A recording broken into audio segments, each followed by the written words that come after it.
পর্দা। যেহেতু প্রেম ভালোবাসা ঢোল পিটায় করা যায় না। ঢোল পিটায় প্রেম করা যায়? যায় না। মানুষকে দেখায় দেখায় প্রেম ভালোবাসা করা যায় না। এটা হলো দুনিয়ার রীতিনীতি। দুনিয়ায় যেটা মানুষেরা করে, আসল সবচাইতে বড় ভালোবাসার পাত্র হলেন আল্লাহ, মাসুক হলেন আল্লাহ, আশেক হলো মানুষ। আশেক এবং মাসুকের ভিতরে প্রেম বিনিময় হবে, ভালোবাসার আদান প্রদান হবে, কথোপকথন হবে। এজন্য দিনের কোলাহল পূর্ণ অবস্থায় তা হয় না বলে রব্বুল আলামিন বলেন, আমি তোমাদের জন্য রাতকে একটা আচ্ছাদন, একটা পর্দা বানায় দিয়েছি। এই রাতের পর্দার ভিতরে থেকে আমারে ডাকো, আমাকে আমার কাছে তুমি আমাকে ডাকো, একটা লম্বা সময় নিয়ে আমাকে বলতে থাকো, আমাকে ডাকতে থাকো। আল্লাহ পাক তার নবীকেও বলেছেন, ইয়া আইয়ুহাল মুযাম্মিলু কুমিল লাইলা ইল্লা কালিলা। হে চাদর আচ্ছাদিত ব্যক্তি, রাত্রিকালে সালাতে দণ্ডায়মান থাকো, কিন্তু কম, সারা রাত জাগার দরকার নেই। একটা অংশ জাগো, যখন তুমি আমার জন্য কাঁদবে, আমার জন্য সিজদায় পড়ে থাকবে। সাহাবায়ে কেরামদের সঙ্গে রোমকদের লড়াই হতেছে। রোমক সৈন্যরা যুদ্ধে জিততে পারতেছে না কিছুতেই। এরপরে তারা গোয়েন্দা বিভাগের লোক পাঠায় দিল, এদের সঙ্গে জিততে পারে না কেন, একটু খুঁজে দেখে আসো রাত্রে এরা করেটা কি। গোয়েন্দা বিভাগের লোক সারা রাত ঘুরে ঘুরে তারপরে এসে রিপোর্ট করলো। এরপরে এসে তাদের প্রধানের কাছে রিপোর্ট করলো, আমরা যার কাছে গিয়েছিলাম দেখে এলাম, হুম বিল্লাইলি রাহবানুন ওয়া বিন্নাহারি ফুরসানুন। আমরা দেখে এলাম যাদেরকে দিনের বেলায় প্রচন্ড শক্তিশালী বীর যোদ্ধা রূপে যাকে যুদ্ধ করতে দেখেছি ময়দানে, রাতের বেলায় দেখলাম গিয়া একেবারে নিতান্ত ফকিরের মতো, কেউ তো সেজদায় পড়ে কাঁদতেছে, কেউ আবার তেলাওয়াত করতেছে, চোখ দিয়া পানি পড়তেছে, আবার কেউ নামাজ পড়তেছে, আবার কেউ হাত তুলে রেখেছে তাদের প্রভুর দরবারে, চোখের পানিতে তাদের চোখ বুক ভেসে যেতেছে। সারাটা রাত তেলাওয়াত আর সেজদা আর নামাজের মধ্যে তারা এভাবে কাটিয়ে দিয়েছে। সেনাপতি এই রিপোর্ট শোনার পরে বললেন, ও গোয়েন্দা বিভাগের লোকেরা, আমার রোমক সৈন্যরা শোনো, যে জাতির নৈতিক মান এত উঠছে, ওই জাতির সঙ্গে যুদ্ধ করা মানে আমাদের আত্মহত্যা করার শামিল। এদের সাথে কিছুতেই আমাদের পক্ষে পারা সম্ভব না। হ্যাঁ, এদের সাথে পারা যাবে যদি এই সম্পর্ক নষ্ট করে দেওয়া যায়। আল্লাহর সাথে তাদের এই গভীর সম্পর্ক যেটা আছে, এই সম্পর্ক নষ্ট করে দিতে হবে, তাহলেই কেবলমাত্র সম্ভব হবে। এদের নৈতিক চরিত্র ধ্বংস করার জন্য প্রচেষ্টা চালাও, তাহলে হয়তো আমরা কামিয়াব হতে পারবো। আমার বন্ধুগণ, এই জন্য গভীর রাত্রে যারা ইমানদার ব্যক্তি, তাদের জন্য গভীর রাত্রে জাগার একটা ব্যবস্থা আল্লাহ পাক বলেছেন। ইমানদার ব্যক্তিদের জন্য এটা হলো 2 নম্বরের বৈশিষ্ট্য। ওয়াল্লাযীনা ইয়াকুলুনা ربنا اصرف عنا عذاب جهنم إن عذابها كان غراما।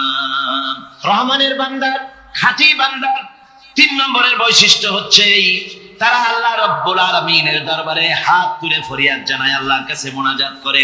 আল্লাহ রাব্বুল আলামিনকে বলে, আয় আল্লাহ, হে আমার প্রভু, আয় আমার রব, জাহান্নামের আগুন থেকে দয়া করে আমারে বাঁচাও। জোরে বলেন আমিন, জোরে বলেন আমিন। জাহান্নামের বর্ণনা আমরা এই মাহফিলে করেছি, করি নাই? মনে আছে?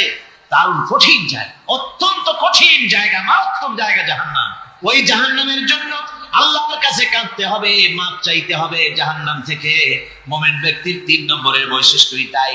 সে বলবে, রব্বানা সরিফ আন্না আযাবা জাহান্নাম ইন্না আযাবাহা কানা গরামা। আয় আল্লাহ, তোমার জাহান্নামের শাস্তি থেকে তোমার কাছে মাপ চাই। আল্লাহ পাক বলেন, এই জাহান্নামের শাস্তি বড়ই প্রাণান্তকার হবে। ইন্নাহা সাআত মুস্তাকাররান ওয়া মুকামা। জাহান্নাম হচ্ছে অবস্থানের জন্য অত্যন্ত নিকৃষ্ট, খুবই খারাপ জায়গা এই জাহান্নাম। কিন্তু মুসলমানদের অবস্থাটা ভিন্ন। মুসলমানেরা নেক আমল করে, ইবাদত বন্দি করে, তা সত্ত্বেও তার কলিজা কাঁপতে থাকে। সুবহানাল্লাহ, তার কলিজা কাঁপতে থাকে যে আমি যে ইবাদত করছি, এই ইবাদত আল্লাহর দরবারে মঞ্জুর হচ্ছে কিনা। এই জন্য তার মন কাঁদতে থাকে। সে আমলের উপর নির্ভর করে থাকে না, সে আল্লাহর দয়ার উপরে নির্ভর করে। কিসের উপরে নির্ভর করে? আল্লাহর দয়া, আল্লাহর রহমতের উপরে নির্ভর করে। আর সে আল্লাহর কাছে কাঁদতে থাকে, রব্বুল আলামিন, তুমি দয়া করে মেহেরবানি করে আমার হিসাব নিও না। আমার এই হিসাব করে যদি বেহেশতে দাও, তার তো বেহেশত লাগবে। কিয়ামতের দিন আল্লাহ রব্বুল আলামিন কোন মানুষকে যদি হিসাবের জন্য ধরে ফেলেন, তাহলে ওই বান্দার আর জাহান্নাম ছাড়া কোনো পথ নাই। এই জন্য আল্লাহ শিখাই দিয়েছেন, বান্দা দোয়া কর, ওয়াদখিলনাল জান্নাতা বিগাইরি হিসাব, আয় আল্লাহ বিনা হিসাবে তোমার জান্নাত আমাকে দান করো। আবার হুজুর দোয়া করেছেন, আল্লাহুম্মা হাসিবনি হিসাবান ইয়াসীরা, আয় আল্লাহ তুমি আমার সহজ হিসাব নাও। পড়েন, আল্লাহুম্মা হাসিবনি হিসাবান ইয়াসীরা, হিসাবে ইয়াসির, সহজ হিসাব, আয় আল্লাহ তুমি আমার সহজ হিসাব নাও। এই হাদিসের ব্যাখ্যায় এসেছে সহজ হিসাব কি?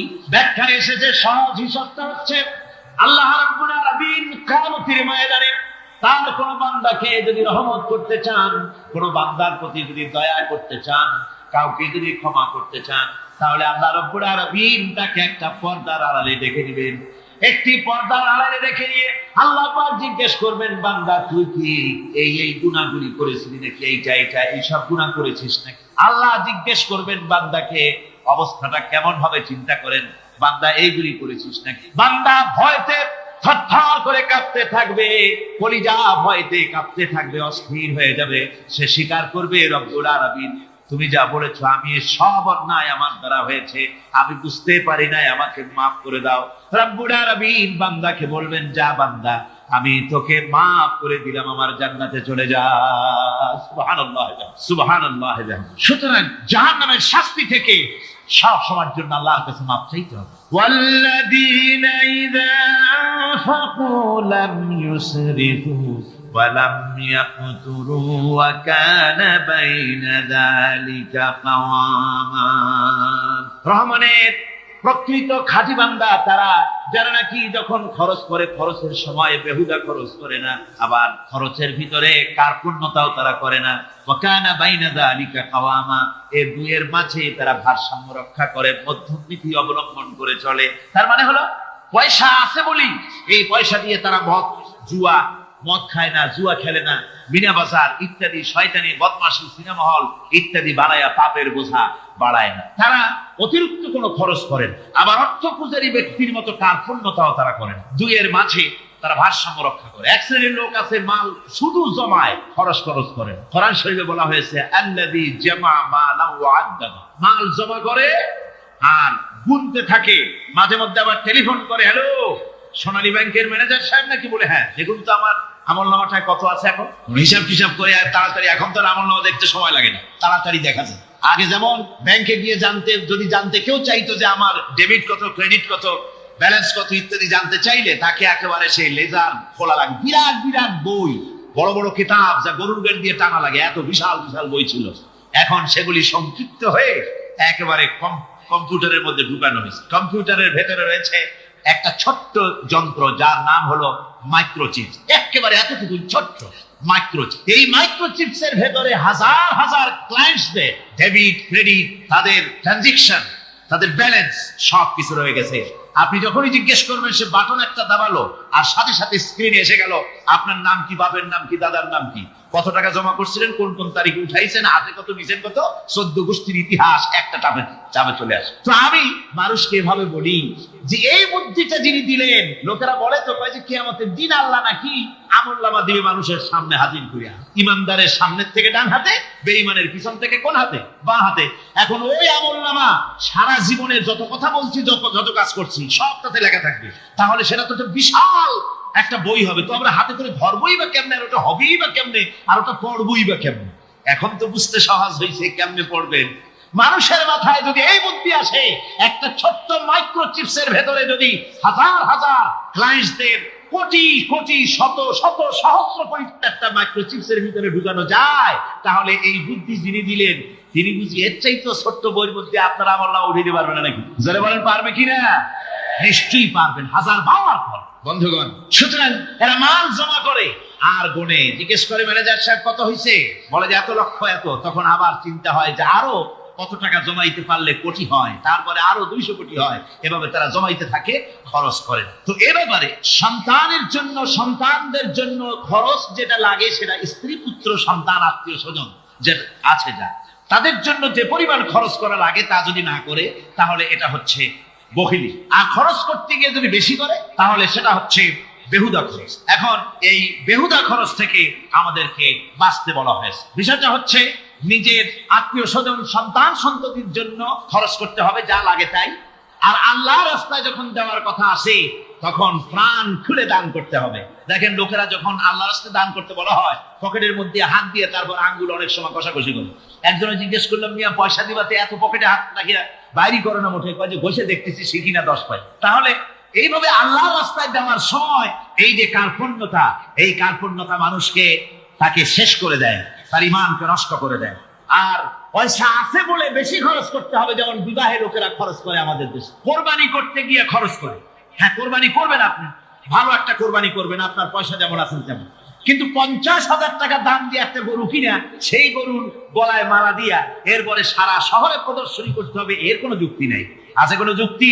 যদি তা হয় তাহলে ওই গরু যিনি কেনেন তারও গলায় মালাই দিয়ে দুজনে একসাথেই ঘুরানো দরকার। বুঝলেন আমার বন্ধুগণ, আপনি কোরবানি করবেন, কোরবানি আপনার 10,000 টাকায় হয়ে যেতে পারে, 15,000 টাকায় হয়ে যেতে পারে, বাকি টাকাগুলি আল্লাহর রাস্তায় খয়রাত করে দেন। কত গরিব আত্মীয় আছে তাদের দিয়ে দেন। 50,000 টাকা দিয়ে বিরাট বাজারের সেরা গরু খরিদ করে কোরবানি দিচ্ছেন। অর্থটা কি? মানুষকে দেখাচ্ছেন আল্লাহর দরবারের গোশত যাবে না, চামড়া যাবে না, রক্ত যাবে না, যাবে আপনার নিয়ত। কি যাবে? নিয়ত। সুতরাং আল্লাহর রাস্তায় যখন খরচ করবেন সেই খরচ করার ব্যাপারে তখনও নিয়তটা দেখতে হবে। হালাল পথে খরচ করতে গেলেও নিয়তটা দেখতে হবে, এবং তখনও বেহুদা খরচ করা যাবে না। বিবাহে যেভাবে খরচ আজকাল করে মানুষেরা, হুজুর সাল্লাল্লাহু আলাইহি ওয়াসাল্লাম বলেছেন যে বিবাহে যত খরচ কম সেই বিবাহ তত বরকতপূর্ণ। আর আমরা মনে করি বিবাহে যত বেশি খরচ বাড়ানো যায় ততই এটা বেশি শানদার হবে। উল্টা চিন্তা করি। আল্লাহ রাব্বুল আলামিন এর পরে বলছেন, والذين لا يدعون مع الله إلها آخر ولا يقتلون النفس التي حرم الله إلا بالحق ولا يزنون ومن يفعل ذلك يلقى أثاما। আর রহমানের খাঁটি বান্দা যারা, তাদের ৫ম নম্বরের বৈশিষ্ট্য হচ্ছে যে তারা আল্লাহর সাথে, আল্লাহকে বাদ দিয়ে অন্য কাউকে ইলাহ বলে, মাবুদ বলে ডাকে। এই ব্যাপারেও ব্যাখ্যা আমরা এই মাহফিলে দিয়েছি, মনে আছে আপনাদের? আল্লাহ ছাড়া অন্য কাউকে ইলাহ বলে ডাকা যাবে না। ওয়ালা ইয়াকতুলুনা আন-নাফসাল্লাতী হারামাল্লাহু ইল্লা বিল হক। আর আল্লাহ যে সমস্ত প্রাণকে, আর ওই লোকেরা যারা নাকি আল্লাহ ছাড়া, ইমাম রহমানের বান্দা যারা, তারা একদিকে তো আল্লাহ ছাড়া অন্য কাউকে ডাকে না, মাবুদ বলে স্বীকার করে না, অন্যদিকে আল্লাহর হারাম করা প্রাণগুলিকে তারা ধ্বংস করে না। অর্থাৎ আল্লাহ যাদেরকে হত্যা করতে নিষেধ করেছেন, প্রাণীদেরকে হত্যা করতে, মানুষ হত্যা করতে নিষেধ করেছেন, আল্লাহর নিষেধ, আল্লাহ যেগুলি জায়েজ করেছেন সেগুলি বাদ দিয়ে হত্যা করা, এগুলি তারা করে না। ওয়ালা ইয়াজনুন, আর তারা জেনা ব্যভিচারেও লিপ্ত হয় না। এটা হচ্ছে যে এই সমস্ত লোকগুলি তারা গুনাহ থেকে মুক্ত থাকতে চেষ্টা করে। তারা আল্লাহ ছাড়া আর কাউকে রব বলে ডাকে না, ইলাহ বলে ডাকে না, মাবুদ বলে ডাকে না। হযরত ইবনে মাসউদ রাদিয়াল্লাহু তাআলা আনহু বলেছেন, তিনি রাসূল পাক সাল্লাল্লাহু আলাইহি ওয়াসাল্লামের কাছে জিজ্ঞেস করেছিলেন, হে রাসূল, সবচেয়ে বড় গুনাহ কি? হুজুর বলেছেন সবচেয়ে বড় গুনাহ 3টা। সবচেয়ে বড় গুনাহটা কয়টা? রাসূল পাক সাল্লাল্লাহু আলাইহি ওয়াসাল্লাম বলেছেন সবচেয়ে বড় গুনাহ হচ্ছে 3টি। একটি হচ্ছে, তুমি যদি কাউকে আল্লাহর সমতুল্য প্রতিদ্বন্দ্বী বানিয়ে যদি তার কাছে কিছু চাও, তাহলে এটা সবচেয়ে বড় গুনাহ। সন্তান দিতে পারেন আল্লাহ, তোমাকে রোগ মুক্ত করতে পারেন আল্লাহ, আল্লাহ যা করতে পারেন এই সব বিষয়গুলি যদি মানুষের কাছে চাও, তাহলে তুমি আল্লাহর জায়গায় তাকে বসালে, এটা সবচেয়ে বড় গুনাহ। আর 2 নম্বরের গুনাহ হচ্ছে নিজের সন্তান তোমার খাবার খাবে, তোমার খাবারে সন্তান ভাগ বসাবে, এই ভয়তে সন্তানকে হত্যা করা, এটাও বিরাট পাপ। আর 3 নম্বরে হচ্ছে প্রতিবেশীর স্ত্রীর সঙ্গে জেনা করা, এটা হলো আরেকটি। মোট 3টি গুনাহ বলেছেন রাসূলুল্লাহ, সবচেয়ে মারাত্মক গুনাহ। তার মধ্যে এই গুনাহগুলি তো আমাদের সমাজে চালু আছে। একদিকে সমাজের ভেতরে রয়েছে আল্লাহ ছাড়া মানুষের কাছে, মাজারের কাছে গিয়া, কবরের কাছে গিয়া, কবরওয়ালার কাছে চাওয়ার এই রেওয়াজ চালু আছে। এই রেওয়াজ কি চট্টগ্রামে কমেছে না বেড়েছে? কমেছে। জোরে কোন আলহামদুলিল্লাহ, কমে গিয়েছে। আমার ভাইরা, নবীজি বিপদে, এতগুলি শত্রু তরবারি নিয়ে তিনি বিপদে ধৈর্যহারা হন নাই। আস্তে করে ঘরের থেকে বেরিয়ে হযরত আবু বকরের বাড়িতে গিয়ে হাজির। দরজায় গিয়ে আওয়াজ দিলেন, আবু বকর। অমনি দরজা খুলে গেল, লাব্বাইক ওয়া সাদাইক। হুজুর বলেন, আবু বকর রে, একটা ডাকে কেমনে সাড়া দিলে? তুমি কি ঘুমাইছিলে না? হযরত আবু বকর বলেন, হুজুর, আপনি বলেছেন আমাকে নিয়ে হিজরত করবেন, আমি মনে মনে চিন্তা করেছি না জানি কত রাত্রে নবীজি আসেন, উঠতে যদি আমার দেরি হয়ে যায়, নবীজি যদি দরজার কাছে দাঁড়ায় দাঁড়ায় আমারে ডাকাডাকি করে, আর আমি যদি ঘুমায় থাকি, তাহলে আল্লাহ নবীর সঙ্গে বেয়াদবি হয়ে যাবে। এই মনে করে বিছানায় না ঘুমাইয়া আপনার গলার আওয়াজ শোনার জন্য এই দরজার সঙ্গে পিঠ লাগায়া লাগায়া দাঁড়ায়া ঘুমাচ্ছিলাম। আল্লাহ নবী হযরত আবু বকরকে সঙ্গে করে নিয়ে চললেন মদিনার দিকে, উল্টা পথে রওনা করলেন। বারবার কাবা শরীফের দিকে তাকাতে লাগলেন। বুখারী শরীফে এসেছে, নবীজি বারবার কাবার দিকে তাকিয়ে বলতেছেন, রে কাবা, বড় আশা ছিল তোর কাছে থাকবো, তোর খেদমত করব, কিন্তু তোর নিষ্ঠুর সন্তানেরা তোর কাছে আমারে থাকতে দিল না রে। আল্লাহ নবী মিসলা দিয়ে জাবালে কেদোয়ার উপর দিয়ে চলে গেলেন জাবালে সুরে। গুহার কাছে যখন গিয়েছেন, ফজর রক্ত হয়ে গেল। হযরত আবু বকর রাদিয়াল্লাহু তাআলা আনহু বলছেন, হুজুর আর উপায় নাই, দিন হয়ে গেল, এখন বুঝি ধরা পড়ে যাব, ওই গুহার মধ্যে গিয়ে আশ্রয় নেই। তবে আপনি দাঁড়ান, গুহার ভিতরেই পাহাড়িয়া গুহা, বিচ্ছু থাকতে পারে, সাপ থাকতে পারে, আমি আগে ঢুকি, যদি কোনো হিংস্র প্রাণী থাকে আমার উপর দিয়ে আঘাত হয়ে যাক, আল্লাহর নবী হেফাজতে থাকুন। হযরত আবু বকর রাদিয়াল্লাহু তাআলা আনহু গুহার ভিতরে নামলেন। নেমে গুহা সাফ করে হুজুরকে ডাকলেন। হুজুর তাশরীফ ফরমালেন গুহার মধ্যে। হুজুর বলেন, আবু বকর, হেঁটে হেঁটে কষ্ট হয়ে গেছে, তুমি বসো, তোমার উলুর উপরে মাথা রেখে আমি একটু ঘুমায়ে যাই। আল্লাহর হাবিব ঘুমায় গেলেন। হযরত আবু বকর লক্ষ্য করে দেখেন চতুর্দিকে অনেকগুলি গর্ত দেখা যায়। এই গর্ত থেকে সাপ আসতে পারে, বিচ্ছু আসতে পারে মনে করে নিজের গায়ের চাদর ছিঁড়ে ছিঁড়ে গর্তগুলি বন্ধ করা শুরু করে দিলেন। কয়েকটা গর্ত বন্ধ করার মতো চাদর আর নাই, পাও দিয়ে চেপে ধরলেন। এক পাহাড়িয়া বিষধর সাপ বেরোবার জন্য চেষ্টা করে বেরোবার পথ খুঁজে না পেয়ে হযরত আবু বকরের পায়ের উপরে দংশন করেছে। বিষের যন্ত্রণায় হযরত আবু বকরের চোখ থেকে পানি দরদর করে পড়ছে। রাসূলুল্লাহর ঘুম ভেঙে গেল। আল্লাহর নবী তাকে বলেন, আবু বকর, চোখে পানি কেন? বাড়ির কথা বুঝি মনে পড়ে গেছে? হযরত আবু বকর বলেন, ইয়া রাসূলুল্লাহ, আল্লাহর নামে কসম করে বলি, যেই দিন আমি ঈমান এনেছি ওই দিন থেকে আমার মা বাপ, আমার করে আমার সন্তান, আমার স্ত্রী, আমার জায়গা জমি ঘর বাড়ি, এমনকি আমার নিজের আত্মার চাইতে হুজুর আপনারে ভালোবাসি বেশি। তাহলে কাঁদো কেন?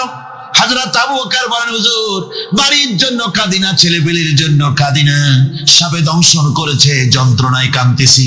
আল্লাহ নবী সঙ্গে সঙ্গে মুখ থেকে থুতু বার করে যন্ত্রণার জায়গায় লাগাই দিলেন। সঙ্গে সঙ্গে যন্ত্রণা বন্ধ হয়ে গেল। হুজুর বললেন, আবু বকর, প্রথম যখন তোমার এই আঘাত করেছিল সাপে, আমাকে কেন তাড়াতাড়ি বলো নাই? এতক্ষণ তো তোমার কষ্ট হতো না। হযরত আবু বকর বলেন, ইয়া রাসূলুল্লাহ, ওটা তো সাপে কাটার যন্ত্রণা, ওই যন্ত্রণায় আমার রক্ত জ্বলতেছে, যন্ত্রণায় যন্ত্রণায় আমার কলেজাটা যদি ফেটেও যেত। আল্লাহর হাবিব আরাম ফরমাচ্ছিলেন, আমি তাকে আরামে বিঘ্ন ঘটাতে পারতাম না। আমার ভাইয়েরা, হযরতে আবু বকর, হযরতে রাসূল দুজন বসে আছেন। এমনি সময় কাফের বেঈমানেরা খুঁজতে খুঁজতে জায়গা মতো এসে গেছে। একজনে বলে ভিতরে আছে, আর একজনে বলে নাই। পায়ের যদি থাকবে তাহলে মাকড়সায় জাল বুনালো কি করে, পাখি ডিম পেড়ে বসে আছে কি করে, তাদের সন্দেহ হতে লাগলো। এর মধ্যে না একজন বলে আছে, আর একজন বলে নাই। হযরত আবু বকর ভয়ের চোটে কেঁদে ফেলেছেন, হুজুর আর উপায় নাই। এই যে অবস্থা, এই অবস্থার ভিতরে, এই অবস্থার ভেতরেও আল্লাহ নবী এতটুকু ঘাবড়ে যান নাই। শত্রুরা তরবারি নিয়ে এসেছে, সুযোগ পেলেই একটু তাকালেই দেখতে পাবে, তুলে মেরে ফেলে দেবে। আল্লাহর হাবিব মোটেই ধৈর্য হারালেন না, এতটুকু হতাশ হলেন না। আল্লাহ পাকের হাবিব তার সাথীকে কি বললেন? তখন কোরআনে কারীম সূরা তাওবার মধ্যে আল্লাহ তা উদ্ধৃত করেছেন মুমিনদের জন্য, ইযহুমা ফিল গার ইয ইয়াকুলু লিসাহিবিহি লা তাহজান ইন্নাল্লাহা মা'ানা। ও আমার সাথী, ও বন্ধু, ভয় করো না, চিন্তা করো না, আমরা মাইনরিটি নই, আমরাই মেজরিটি। তার কারণ আল্লাহ আমাদের সাথে আছেন। সুবহানাল্লাহ, আল্লাহ আমাদের সাথে আছে। আর বন্ধুগণ, কোরআনে কারীমে রব্বুল আলামিন বলেন, فأنزل الله سكينته عليه وأيده بجنود لم تروها। আল্লাহ পাক তার মনের মধ্যে গভীর প্রশান্তি এবং স্বস্তি দান করলেন, আর এমন সৈন্য দিয়ে সাহায্য করলেন যে সৈন্যদেরকে তোমরা দেখতে পাও না। এভাবে করে রব্বুল আলামিন মুমিনদের বিপদে আপদে المتلقيان عن اليمين وعن الشمال قعيد। দুজন নিয়ন্ত্রণকারী ফেরেশতা তোমার ডানে এবং বামে বসে বসে তোমাকে নিয়ন্ত্রণ করছে, কোথায় যাও কি করো এই ফেরেশতারা বসে বসে সব দেখতেছে। মা ইয়ালফিযু মিন কাওলিন ইল্লা লাদাইহি রাকীবুন আতীদ। মানুষ এমন কোনো কথা বলে না যা ফেরেশতারা রেকর্ড না করে, সব রেকর্ড হয়ে যায়। তাই মুমিন ব্যক্তি দায়িত্বহীন কথা বলতে পারে না। মুমিন ব্যক্তির চরিত্র ভালো হয়ে যায়, সে যে কথা বলে বুঝে শুনে কথা বলে, সে যে ওয়াদা করে বুঝে শুনে ওয়াদা করে, যেহেতু সবকিছুর জবাব কিয়ামতে দিতে হবে। কোথায় দিতে হবে? কোথায় দিতে হবে? কিয়ামতে আল্লাহর দরবারে জবাব দিতে হবে। মহান আল্লাহ রাব্বুল আলামিন বলেছেন, وَلَقَدْ خَلَقْنَا الْإِنسَانَ وَنَعْلَمُ مَا تُوَسْوِسُ بِهِ نَفْسُهُ। মানুষ সৃষ্টি করেছি আমি, তার অন্তঃকরণের ভিতরে ওয়াসওয়াসা কি হয় আমি জানি। এই জন্য মুমিনেরা মনের ভিতরে কোনো খারাপ কল্পনাও করতে পারে না। খারাপ কল্পনা করলেও তার হিসাব দেওয়া লাগবে আল্লাহর কাছে। কার কাছে? ওয়াইন তুবদু মিন আনফুসিকুম আও তুখফুহু ইউহাসিবুকুম বিহিল্লাহ। আল্লাহ বলেন মনের মধ্যে যেসব কল্পনা করো তা প্রকাশ করো আর গোপন রাখো, ওইটার হিসাব নিব আমি আল্লাহ পাক। কিয়ামতের দিন আমার কাছে হিসাব দিতে হবে। বন্ধুগণ, এই জন্য মুমিনদের চরিত্র প্রতিষ্ঠিত হয়, মুমিনদের ধারণা থাকে যেখানেই যাই না কেন, যেখানেই বসি না কেন, সেখানেই আল্লাহ, আল্লাহ ছাড়া কোনো জায়গা নাই। আছে নাকি? আছে। আল্লাহ পাক বলেন, মা ইয়াকুনু মিন নাজওয়া সালাসাতিন ইল্লা হুয়া রাবিউহুম। তোমরা যেখানে তিনজন মিলে পরামর্শ করো, মনে রেখো তিনজন নও, ওখানে চতুর্থ সত্তা আমি রব্বুল আলামিন তোমাদের কাছে আছি। সব শুনি আর দেখি। পাঁচজন যেখানে হও সেখানে আমি ষষ্ঠ। এর থেকে যদি কম হও, এর থেকে যদি বেশি হও, বান্দারে তুমি আছো যেখানে আমি আল্লাহ আছি সেখানে। উপায় নাই, সব জায়গায় আমি দেখতে পাচ্ছি। শুধু তাই নয়, রাত্রিবেলায় মানুষেরা গোপনে পরামর্শ করে না? করে কিনা? রাতে রাতে পরামর্শ করে, এক জায়গায় বসে, হলের মধ্যে, পাহাড়ের মধ্যে, কোন জায়গায় বসে পরামর্শ করে। কি পরামর্শ? ইসলামী আন্দোলনের লোকদের মারবে, কোথায় তাদের ধরবে, কোথায় তাদের অত্যাচার করবে, এই সমস্ত পরামর্শ করে। আল্লাহ পাক বলছেন, শুনুন, আল্লাহ রাব্বুল আলামিন বলেন, ওয়া হুয়া মাআহুম ইয ইউবাইতুনা মা লা ইয়ারদা মিনাল কাউল ওয়া কানা আল্লাহু বিমা তা'মালুনা মুহীতা। আল্লাহ পাক বলেন, তিনি তো ঠিক সেই সময়ও তোমাদের কাছে থাকেন যখন তোমরা নিজেদের ঘরের মধ্যে বসে, কোন এক জায়গায় বসে আল্লাহর মর্জির খেলাফ পরামর্শ করো, আল্লাহ তখনও তোমাদের কাছে থাকেন।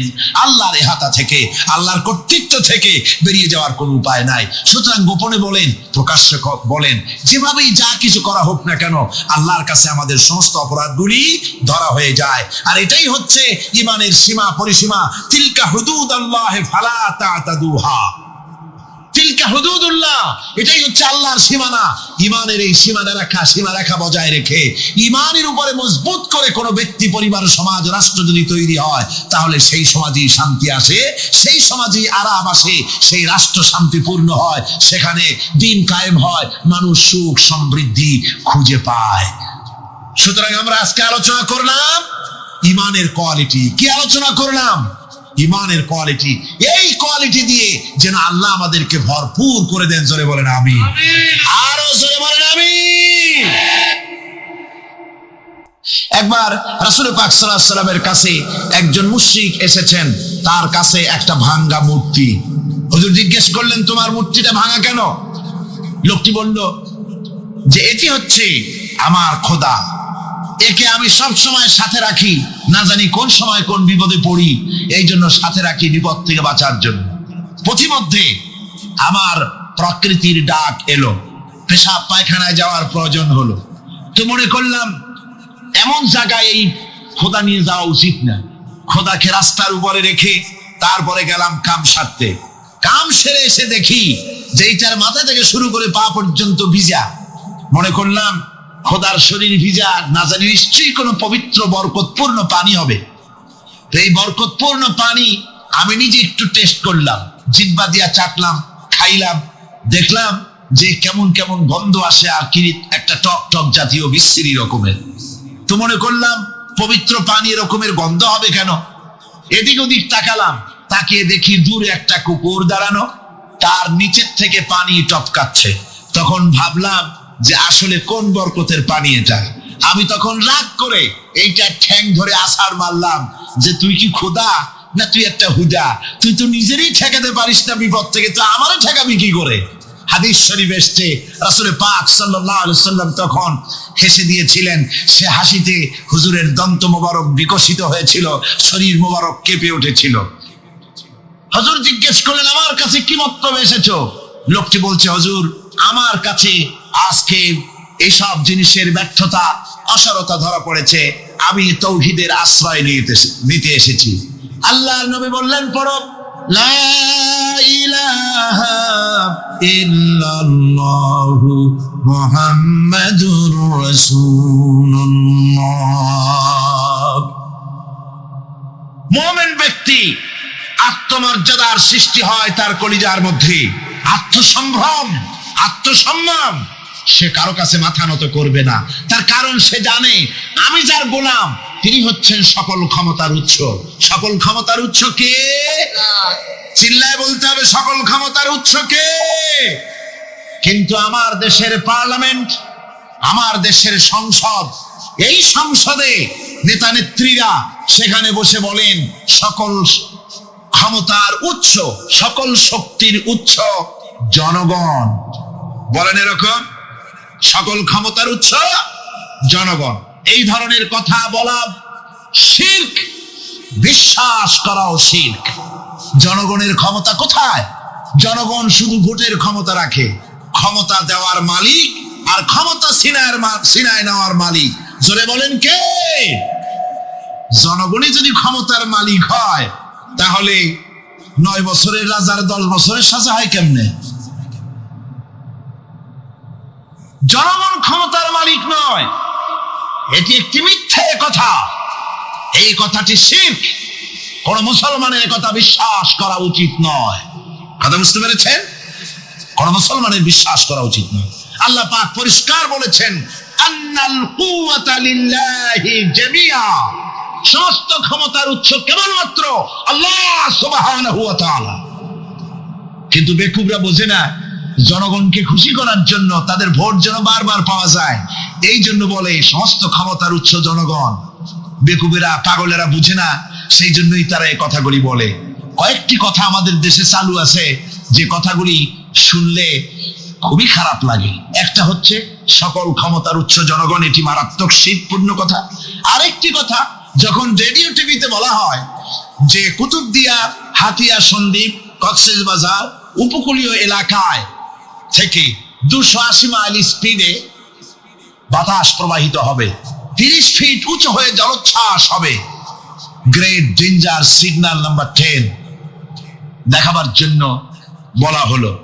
সাথে সাথে তারপরেই রেডিও টিভি থেকে, সরকারি যন্ত্র থেকে সরকারের লোকেরা বলতে থাকেন এই বিরাট তুফান, জলোচ্ছ্বাস এবং ঘূর্ণিঝড়ের মোকাবেলা করার জন্য সেনাবাহিনী প্রস্তুত করে রাখা হয়েছে। কি বেকুবি! 30 ফুট জলোচ্ছ্বাস হবে, সেনাবাহিনী করবে কি? বন্দুক নিয়ে দাঁড়ায় থাকবে?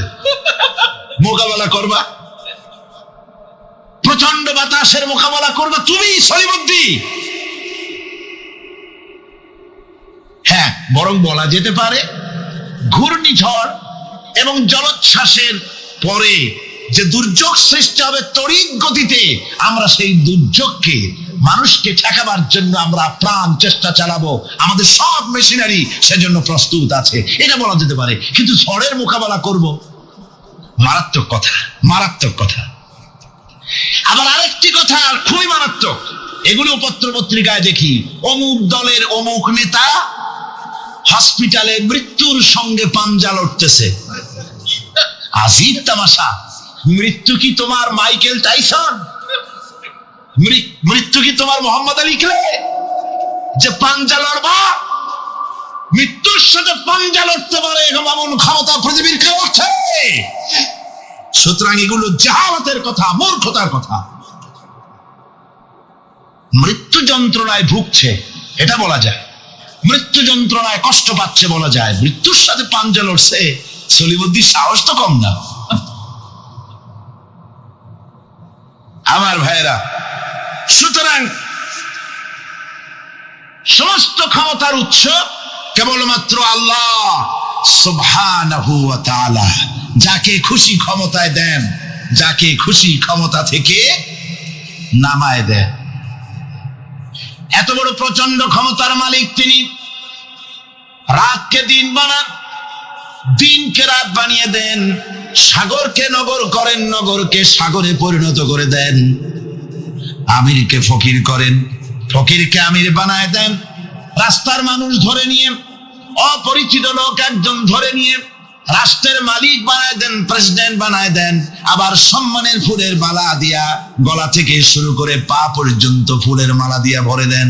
নাফরমানি যখন বাড়তে থাকে, এত বড় ক্ষমতার মালিক আমার আল্লাহ রব্বুল আলামিন ফুলের মালাগুলি বাদ দিয়ে ফুলের মালার পরিবর্তে জুতার মালা গলায় পরাইয়া ফাঁসির মঞ্চে ঝুলাইয়া দেন। পারেন কিনা? প্রচন্ড ক্ষমতার মালিক তিনি। তিনি যদি কারো ক্ষমতা ছিনিয়ে নিবেন, এটা যদি সিদ্ধান্ত হয়, পৃথিবীর মানুষ তাকে ক্ষমতার উপরে রাখতে পারে? আর আল্লাহ যদি কাউকে ক্ষমতা দিতে চান, সেই ক্ষমতা থেকে তাকে মাহরুম কেউ করতে পারে? পারে। সমস্ত ক্ষমতার একমাত্র মালিক হচ্ছেন কে? আল্লাহ সুবহানাহু ওয়া তাআলা। মানুষেরা বোঝে না, তাই আত্মম্ভরিতা ক্ষমতার মোহে কি করবে দিশা করতে পারে। এই জন্য যারা মুমিন হবে তাদের এই চিন্তা মনের মধ্যে থাকবে, আত্মমর্যাদা আসবে, কারো সামনে হাত পাতবে না, হাত পাতবে তো আল্লাহ সুবহানাহু ওয়া তাআলার কাছে, কাউকে ভয়ও করবে না। আত্মমর্যাদার কারণে সে তার রিজিক সম্পর্কেও নৃশংস হয়ে যাবে, অর্থাৎ রিস্ক সম্পর্কেও তার পরোয়া থাকবে না, যে হক কথা যদি বলি তাহলে যদি আমার চাকরি না থাকে। আছেন এরকম লোক? হক কথা যদি বলি, চাকরি যদি না থাকে, দাওয়াত যদি আর না হয়, গুলি খেয়ে যদি মরি, এই চিন্তাও মুমিনের লোকের মধ্যে থাকে না, যেহেতু তার আত্মমর্যাদা এসেছে। রিস্কের মালিক মসজিদের মুতাল্লি নয়। অনেক ইমাম আছে মসজিদে, হক কথা বলতে সাহস পায় না। আছে না? চট্টগ্রামে না থাকতে পারে, বিভিন্ন জেলায় আছে, হক কথা বলার সাহস পায় না। মনে করে রিস্কের মালিক মুতাল্লি অথবা সেক্রেটারি। আর দুর্ভাগ্যজনক সত্য, বাংলাদেশের অধিকাংশ মসজিদের মুতাল্লি আর সেক্রেটারি এমন যারা ধর্মনিরপেক্ষতাবাদে বিশ্বাসী, যারা তার ক্যাসেট আমার কাছে পৌঁছানো হয়েছিল। আমি বক্তৃতা যখন শুনছিলাম, আমার মনে হচ্ছিল যেন তার মুখ থেকে আগুন বর্ষণ হচ্ছে। তিনি বলতেছিলেন যে ভারতকে আমরা সাজাইছি, এ ভারতকে আমরা পাতা পল্লব দিয়ে শাখা। আমার ভাইয়েরা, নবীজি বিপদে এতগুলি শত্রু তরবারি নিয়ে তিনি বিপদে ধৈর্যহারা হন নাই। আস্তে করে ঘরের থেকে বেরিয়ে হযরত আবু বকরের বাড়িতে গিয়ে হাজির। দরজায় গিয়ে আওয়াজ দিলেন, আবু বকর।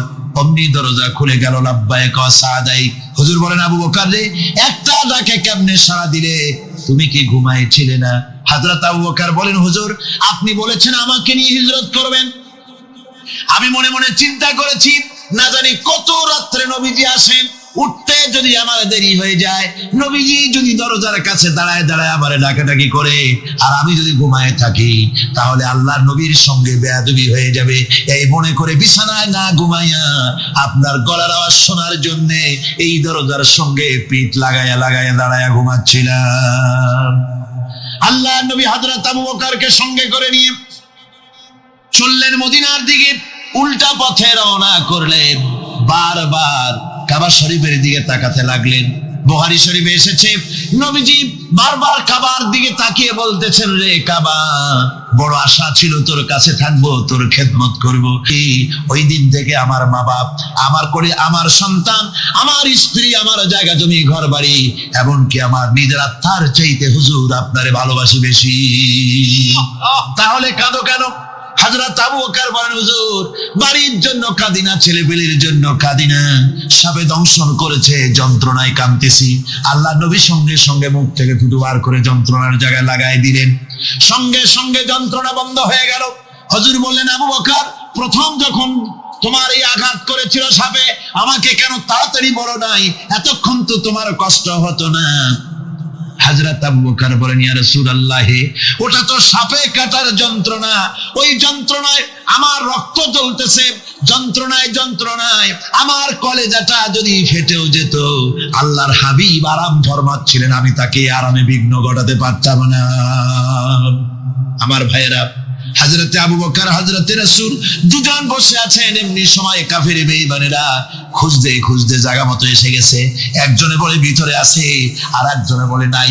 পায়ের যদি থাকবে তাহলে মাকড়সায় জাল বুনালো কি করে, পাখি ডিম পেড়ে বসে আছে কি করে, তাদের সন্দেহ হতে লাগলো। এর মধ্যে না একজন বলে আছে আর একজন বলে নাই। হযরত আবু বকর ভয়ের চোটে কেঁদে ফেলেছেন, হুজুর আর উপায় নাই। এই যে অবস্থা, এই অবস্থার ভেতরেও আল্লাহ নবী এতটুকু ঘাবড়ে যান নাই। শত্রুরা তরবারি নিয়ে এসেছে, সুযোগ পেলে একটু তাকালি দেখতে পাবে, তুলে মেরে ফেলে দেবে।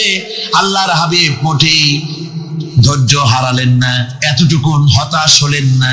আল্লাহ পাকের হাবিব তার সাথীকে কি বললেন? তখন কোরআনে কারীম সূরা তাওবার মধ্যে আল্লাহ তা উদ্ধৃত করেছেন মুমিনদের জন্য, ইযহুমা ফিল গার ইয ইয়াকুলু লিসাহিবিহি লা তাহজান ইন্নাল্লাহা মা'ানা।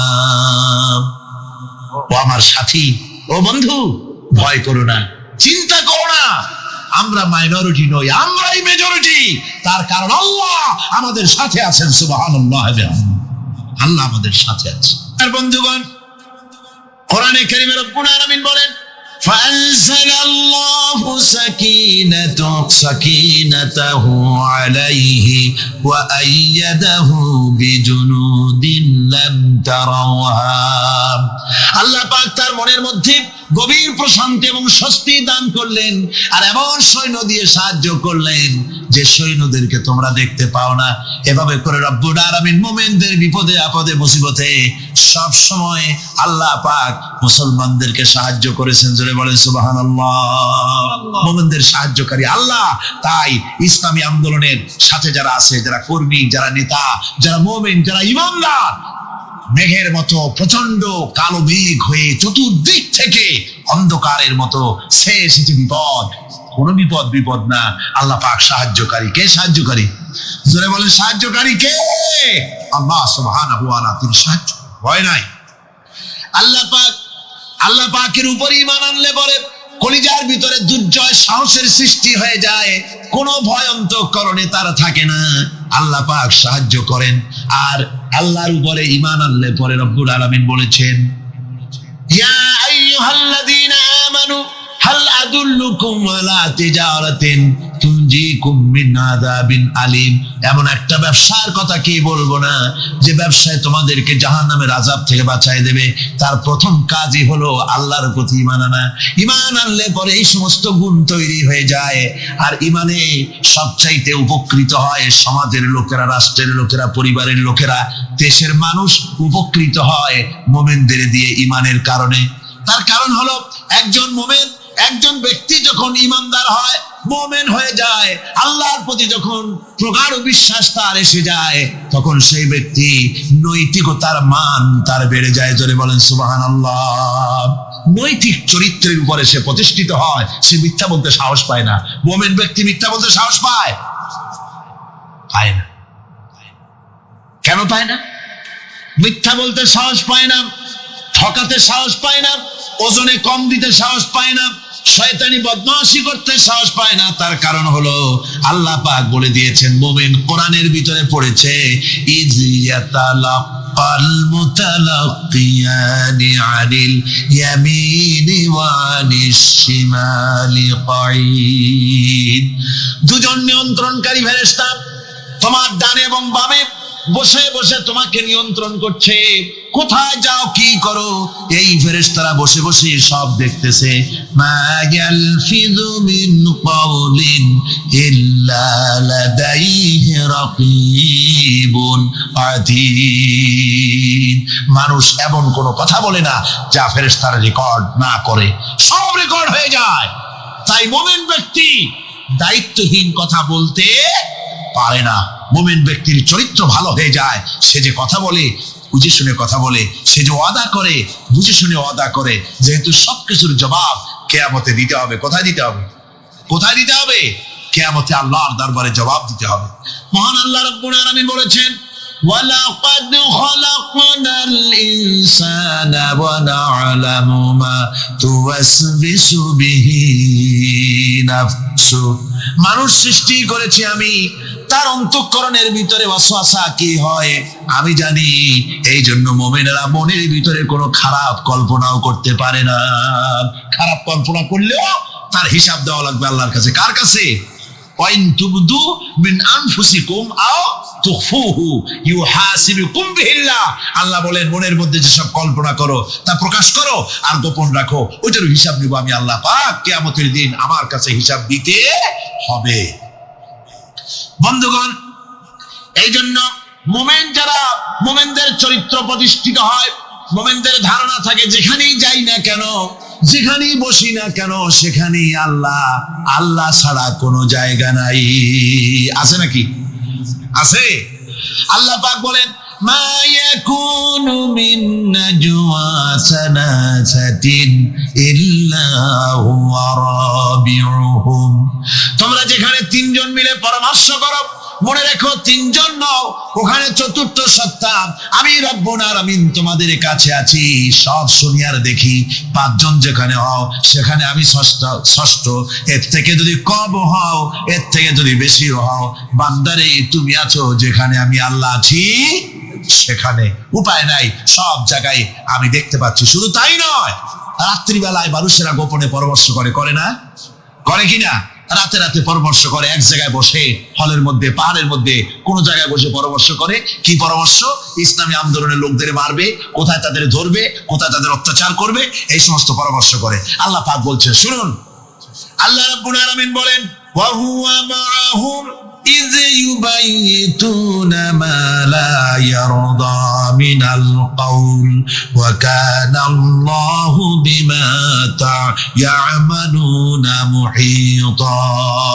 আল্লাহ পাক বলেন, তিনি তো ঠিক সেই সময়ও তোমাদের কাছে থাকেন যখন তোমরা নিজেদের ঘরের মধ্যে বসে, কোন এক জায়গায় বসে আল্লাহর মর্জির খেলাফ পরামর্শ করো, আল্লাহ তখনও তোমাদের কাছে থাকেন। আল্লাহর ইহাতা থেকে, আল্লাহর কর্তৃত্ব থেকে বেরিয়ে যাওয়ার কোনো উপায় নাই। সুতরাং গোপনে বলেন, প্রকাশ্যে বলেন, যেভাবেই যা কিছু করা হোক না কেন, আল্লাহর কাছে আমাদের সমস্ত অপরাধগুলি ধরা হয়ে যায়। আর এটাই হচ্ছে ঈমানের সীমা পরিসীমা। তিলকা হুদুদাল্লাহ ফালা তা'তাদুহা। তিলকা হুদুদুল্লাহ, এটাই হচ্ছে আল্লাহর সীমানা। ঈমানের এই সীমারেখা বজায় রেখে, ঈমানের উপরে মজবুত করে কোনো ব্যক্তি, পরিবার, সমাজ, রাষ্ট্র যদি তৈরি হয়, তাহলে সেই সমাজেই শান্তি আসে, সেই সমাজেই আরাম আসে, সেই রাষ্ট্র শান্তিপূর্ণ হয়, সেখানে দিন কায়েম হয়, মানুষ সুখ সমৃদ্ধি খুঁজে পায়। সুতরাং আমরা আজকে আলোচনা করলাম ঈমানের কোয়ালিটি। কি আলোচনা করলাম? ঈমানের কোয়ালিটি। এই কোয়ালিটি দিয়ে যেন আল্লাহ আমাদেরকে ভরপুর করে দেন। জোরে বলেন আমিন। আরো জোরে বলেন আমিন।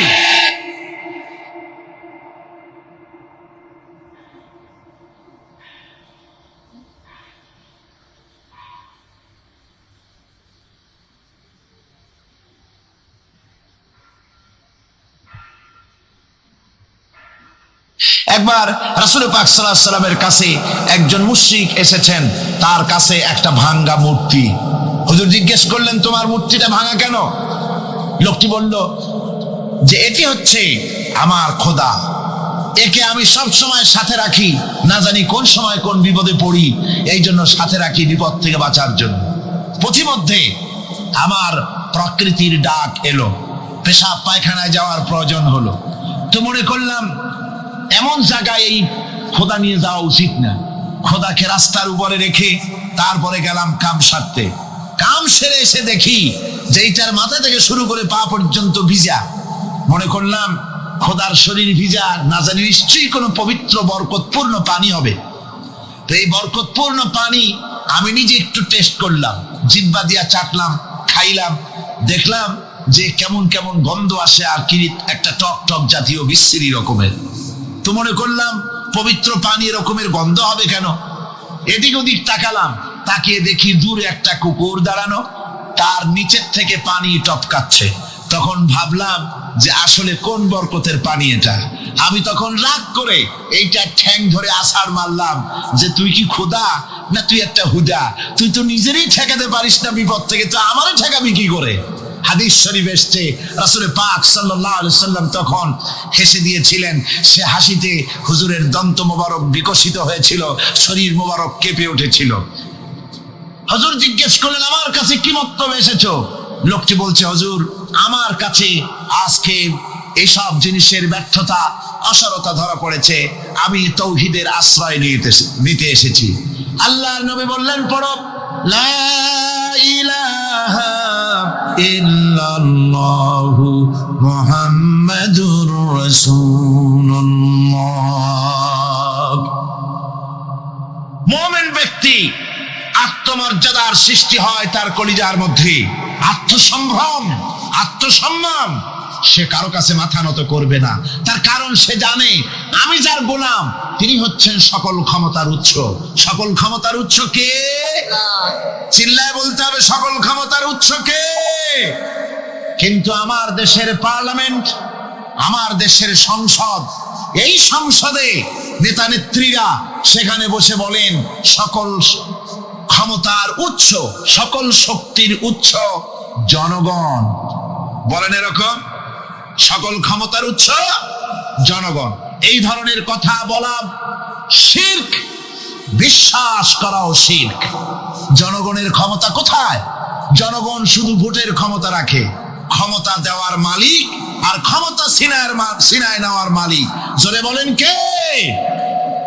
জনগণই যদি ক্ষমতার মালিক হয় তাহলে 9 বছরের রাজার 10 বছরের সাজা হয় কেমনে? জনগণ ক্ষমতার মালিক নয়, এটি একটি মিথ্যে কথা। এই কথাটি শিরক, কোন মুসলমানের কথা বিশ্বাস করা উচিত নয়। কথা বুঝতে পেরেছেন? কোন মুসলমানের বিশ্বাস করা উচিত নয়। আল্লাহ পাক পরিষ্কার বলেছেন, আন্নাল কুওয়াতা লিল্লাহি জামিআ, সমস্ত ক্ষমতার উৎস কেবলমাত্র আল্লাহ সুবহানাহু ওয়া তাআলা। কিন্তু বেকুবরা বোঝে না, জনগণকে খুশি করার জন্য, তাদের ভোট যেন বারবার পাওয়া যায়, এই জন্য বলে সমস্ত ক্ষমতার উৎস জনগণ। বেকুবেরা, পাগলেরা বুঝে না, সেই জন্যই তারা এই কথাগুলি বলে। কয়েকটি কথা আমাদের দেশে চালু আছে যে কথাগুলি শুনলে খুবই খারাপ লাগে। একটা হচ্ছে সকল ক্ষমতার উৎস জনগণ, এটি মারাত্মক শিরকপূর্ণ কথা। আরেকটি কথা, যখন রেডিও টিভিতে বলা হয় যে কুতুবদিয়া, হাতিয়া সন্দ্বীপ, কক্সবাজার উপকূলীয় এলাকায় থেকে 280 মাইল স্পিডে বাতাস প্রবাহিত হবে, 30 ফিট উঁচু হয়ে জলোচ্ছ্বাস হবে, গ্রেট ডেঞ্জার সিগন্যাল নাম্বার 10 দেখাবার জন্য বলা হলো। সাথে সাথে তারপরেই রেডিও টিভি থেকে, সরকারি যন্ত্র থেকে সরকারের লোকেরা বলতে থাকেন এই বিরাট তুফান, জলোচ্ছ্বাস এবং ঘূর্ণিঝড়ের মোকাবেলা করার জন্য সেনাবাহিনী প্রস্তুত করে রাখা হয়েছে। কি বেকুবি! 30 ফুট জলোচ্ছ্বাস হবে, সেনাবাহিনী করবে কি? বন্দুক নিয়ে দাঁড়ায় থাকবে? মোকাবেলা করবা? প্রচন্ড বাতাসের মোকাবেলা করবা তুমি সলিমুদ্দি? হ্যাঁ, বরং বলা যেতে পারে ঘূর্ণিঝড় এবং জলোচ্ছ্বাসের পরে যে দুর্যোগ সৃষ্টি হবে তড়িৎ গতিতে, আমরা সেই দুর্যোগকে মানুষকে ঠেকাবার জন্য আমরা প্রাণ চেষ্টা চালাবো, আমাদের সব মেশিনারি সেজন্য প্রস্তুত আছে, এটা বলা যেতে পারে। কিন্তু ঝড়ের মোকাবেলা করব, মারাত্মক কথা, মারাত্মক কথা। আবার আরেকটি কথা খুবই মারাত্মক, এগুলো পত্র পত্রিকায় দেখি, অমুক দলের অমুক নেতা হসপিটালে মৃত্যুর সঙ্গে পাঞ্জা লড়তেছে। আজীব তামাশা। মৃত্যু কি তোমার মাইকেল টাইসন? মৃত্যু কি তোমার মোহাম্মদ আলী ক্লে যে পাঞ্জা লড়বা? মৃত্যুর সাথে পাঞ্জা লড়তে পারে এমন ক্ষমতা পৃথিবীর কেউ আছে? সুতরাং এগুলো জাহালাতের কথা, মূর্খতার কথা। মৃত্যু যন্ত্রণায় ভুগছে এটা বলা যায়, মৃত্যু যন্ত্রণায় কষ্ট পাচ্ছে বলা যায়, মৃত্যুর সাথে পাঞ্জা লড়ছে, সলিমুদ্দিন সাহস তো কম না। আমার ভাইয়েরা, সুতরাং সমস্ত ক্ষমতার উৎস কেবলমাত্র আল্লাহ সুবহানাহু ওয়া তাআলা। যাকে খুশি ক্ষমতায় দেন, যাকে খুশি ক্ষমতা থেকে নামায় দেন। এত বড় প্রচন্ড ক্ষমতার মালিক তিনি। রাতকে দিন বানান, দিনকে রাত বানিয়ে দেন, সাগরকে নগর করেন, নগরকে সাগরে পরিণত করে দেন, আমিরকে ফকির করেন, ফকিরকে আমির বানায় দেন, রাস্তার মানুষ ধরে নিয়ে, অপরিচিত লোক একজন ধরে নিয়ে রাষ্ট্রের মালিক বানায় দেন, প্রেসিডেন্ট বানায় দেন। আবার সম্মানের ফুলের মালা দিয়া গলা থেকে শুরু করে পা পর্যন্ত ফুলের মালা দিয়া ভরে দেন। নাফরমানি যখন বাড়তে থাকে, এত বড় ক্ষমতার মালিক আমার আল্লাহ রব্বুল আলামিন ফুলের মালাগুলি বাদ দিয়ে ফুলের মালার পরিবর্তে জুতার মালা গলায় পরাইয়া ফাঁসির মঞ্চে ঝুলাইয়া দেন। পারেন কিনা? প্রচন্ড ক্ষমতার মালিক তিনি। তিনি যদি কারো ক্ষমতা ছিনিয়ে নিবেন, এটা যদি সিদ্ধান্ত হয়, পৃথিবীর মানুষ তাকে ক্ষমতার উপরে রাখতে পারে? আর আল্লাহ যদি কাউকে ক্ষমতা দিতে চান, সেই ক্ষমতা থেকে তাকে মাহরুম কেউ করতে পারে? পারেন। সমস্ত ক্ষমতার একমাত্র মালিক হচ্ছেন কে? আল্লাহ সুবহানাহু ওয়া তাআলা। মানুষেরা বোঝে না, তাই আত্মম্ভরিতা ক্ষমতার মোহে কি করবে দিশা করতে পারে না। এই জন্য যারা মুমিন হবে তাদের এই চিন্তা মনের মধ্যে থাকবে, আত্মমর্যাদা আসবে, কারো সামনে হাত পাতবে না, হাত পাতবে তো আল্লাহ সুবহানাহু ওয়া তাআলার কাছে, কাউকে ভয়ও করবে না। আত্মমর্যাদার কারণে সে তার রিজিক সম্পর্কেও নৃশংস হয়ে যাবে, অর্থাৎ রিস্ক সম্পর্কেও তার পরোয়া থাকবে না, যে হক কথা যদি বলি তাহলে যদি আমার চাকরি না থাকে। আছেন এরকম লোক?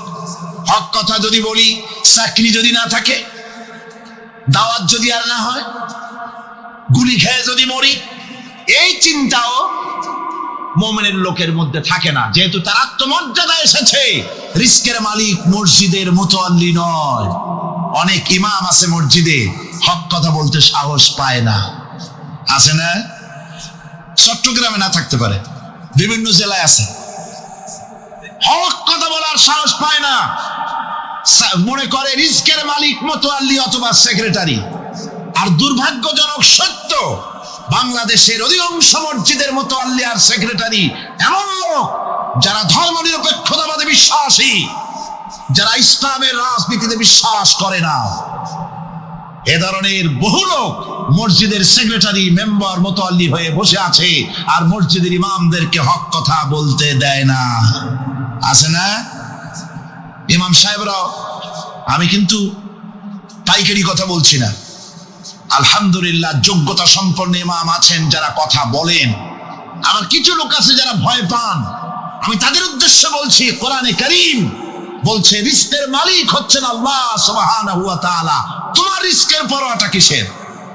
ইন্নাল্লাহা হুয়ার রাজ্জাকু যুল কুওয়াতিল মাতিন। রিস্কের মালিক তো আল্লাহ পাক, তার হাতেই সমস্ত রিস্ক। রিস্ক কার হাতে?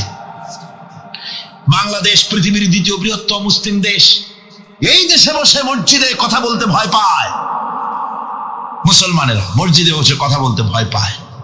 কিন্তু ভারতের দিকে তাকান, ভারতের দিল্লির জুমা মসজিদের ইমাম আব্দুল্লাহ বুখারী, লোকটার জন্য দোয়া এসেই যায় দিল থেকে। যখন কলকাতার হাইকোর্টে কোরআনে কারীমকে ব্যান করে দেওয়ার জন্য মামলা দায়ের করা হলো, দিল্লির জুমা মসজিদের ইমাম বক্তৃতা করলেন। সেই বক্তৃতার ক্যাসেট আমার কাছে পৌঁছানো হয়েছিল। আমি বক্তৃতা যখন শুনছিলাম আমার মনে হচ্ছিল যেন তার মুখ থেকে আগুন বর্ষণ হচ্ছে। তিনি বলতেছিলেন যে ভারতকে আমরা সাজাইছি, এ ভারতকে আমরা পাতা পল্লব দিয়ে, শাখা প্রশাখা দিয়ে, ফুল দিয়ে, ফল দিয়ে গোটা ভারত 850 বছর বসে আমরা সাজিয়েছি। এ ভারতের কুতুব মিনার আমার, এ ভারতের তাজমহল, শীষমহল, এ ভারতের দেওয়ানি আম, দেওয়ানি খাস, এ ভারতের যা কিছু দেখার, যা কিছু সৌন্দর্য সব মুসলমানেরা করেছে। সেই মুসলমানদের কলিজা, সেই মুসলমানদের রূহ, গোটা পৃথিবীর মুসলমানদের মহজ, পৃথিবীর শ্রেষ্ঠ নেয়ামত আল্লাহ রাব্বুল আলামিনের আখেরি কালাম কোরআনের বিরুদ্ধে কেস হয়েছে। আব্দুল্লাহ বুখারী বলছেন, এই কোরআনের বিরুদ্ধে কোরআন ব্যান করার মতো রায় যদি ভারতের কোন জজ মুখ দিয়ে উচ্চারণ করে কোরআন ব্যান করা হলো, তিনি বলছেন আমি ভারতের জুমা মসজিদের ইমাম শুধু নই, ভারতের 20 কোটি মুসলমানের ইমাম আমি।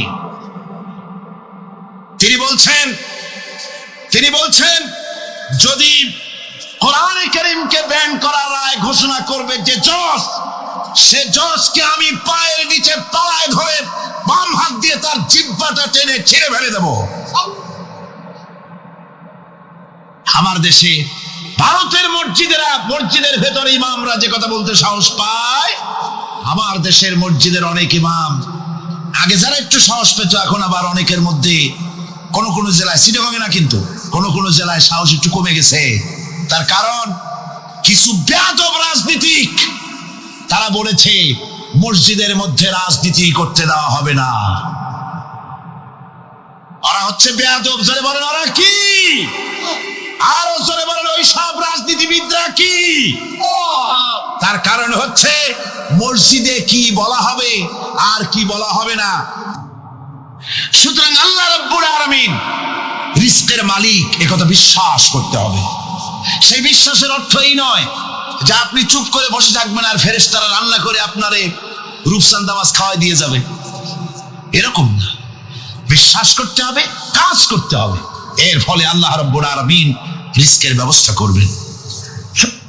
ঈমান আনার পর প্রথম যে কোয়ালিটিটা হবে, সেই কোয়ালিটি হচ্ছে পার্সোনালিটি, আত্মসম্ভ্রম, আত্মমর্যাদা।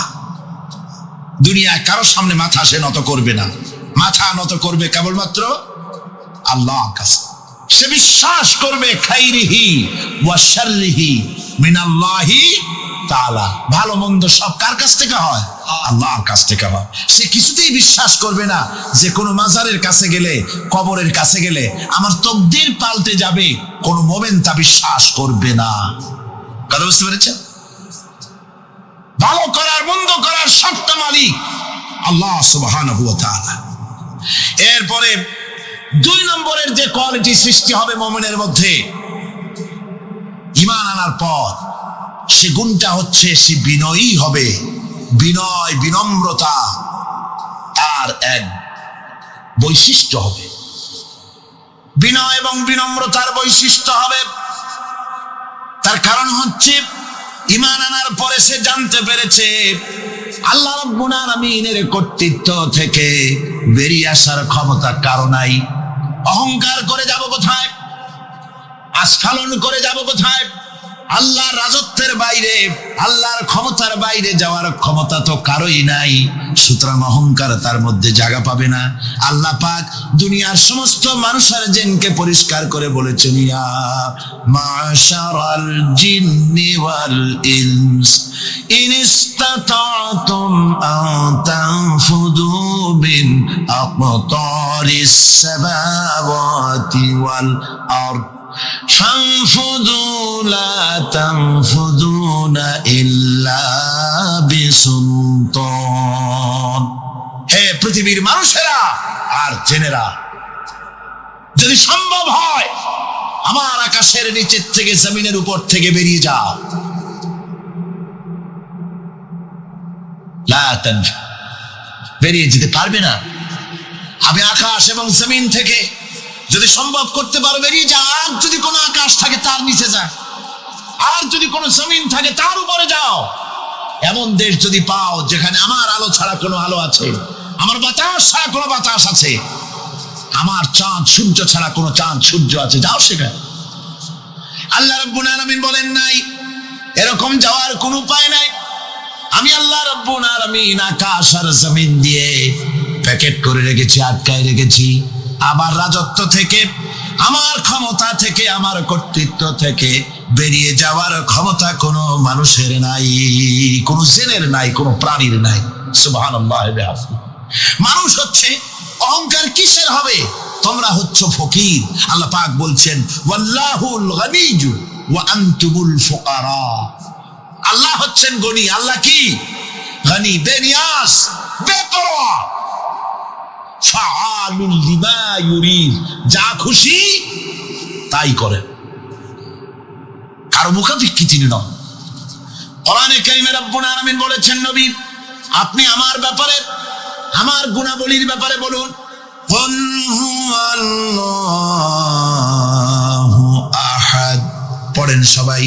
কুল হুয়াল্লাহু আহাদ আল্লাহুস সামাদ লাম ইয়ালিদ ওয়া লাম ইউলাদ ওয়া লাম ইয়াকুল লাহু কুফুয়ান আহাদ। আল্লাহ পাক বলেন বান্দারে, ও আমার নবী আপনি বলুন আল্লাহ পাক এক এবং একক, তিনি নিরঙ্কুশ, তিনি বেনিয়াস, তিনি কারো মুখাপেক্ষী নন, তিনি কাউকে জন্ম দেন নাই, তাকেও কেউ জন্ম দেয়নি। আকাশ এবং জমিনে আল্লাহর সমকক্ষ কেউ নাই। তোমরা হচ্ছ ফকির আর আমি আল্লাহ হচ্ছি বেনিয়াস। লিল্লাহি মা ফিস সামাওয়াতি ওয়া মা ফিল আরদ, আকাশে যা আছে জমিনে যা আছে সব আল্লাহ। সব কার? আল্লাহ পাকের। সুতরাং কিসের অহংকার, কিসের মাতবাড়ি? মানুষ পেছনের কথা ভুলে যায়, মোটেই চিন্তা করে না। একটু আগে যারা ক্ষমতায় ছিল আজকে তারা ক্ষমতা হারা, আজকে যারা ক্ষমতায় এলো তারা আবার ক্ষমতা মস্তদে বসে দুনিয়ার সব বিপদ আপদ ভুলে যায়। কি করে আরো বেশি লুটপাট করা যায়, আরো বেশি মানুষকে শোষণ করা যায়, মানুষ এই চিন্তাই করে। অহংকারে, ক্ষমতার দর্পে ফেটে পড়ে, চিন্তা করে না পেছনের কথা। আল্লাহ রাব্বুল আলামিন বলেন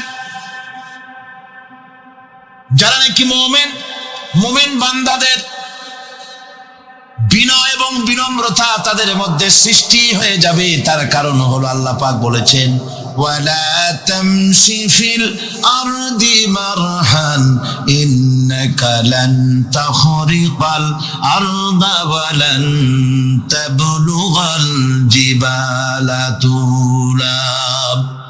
ওয়ালা তামশি ফিল আরদি মারহান, আমার জমিনের উপরে অহংকার করে পা ফেলো না।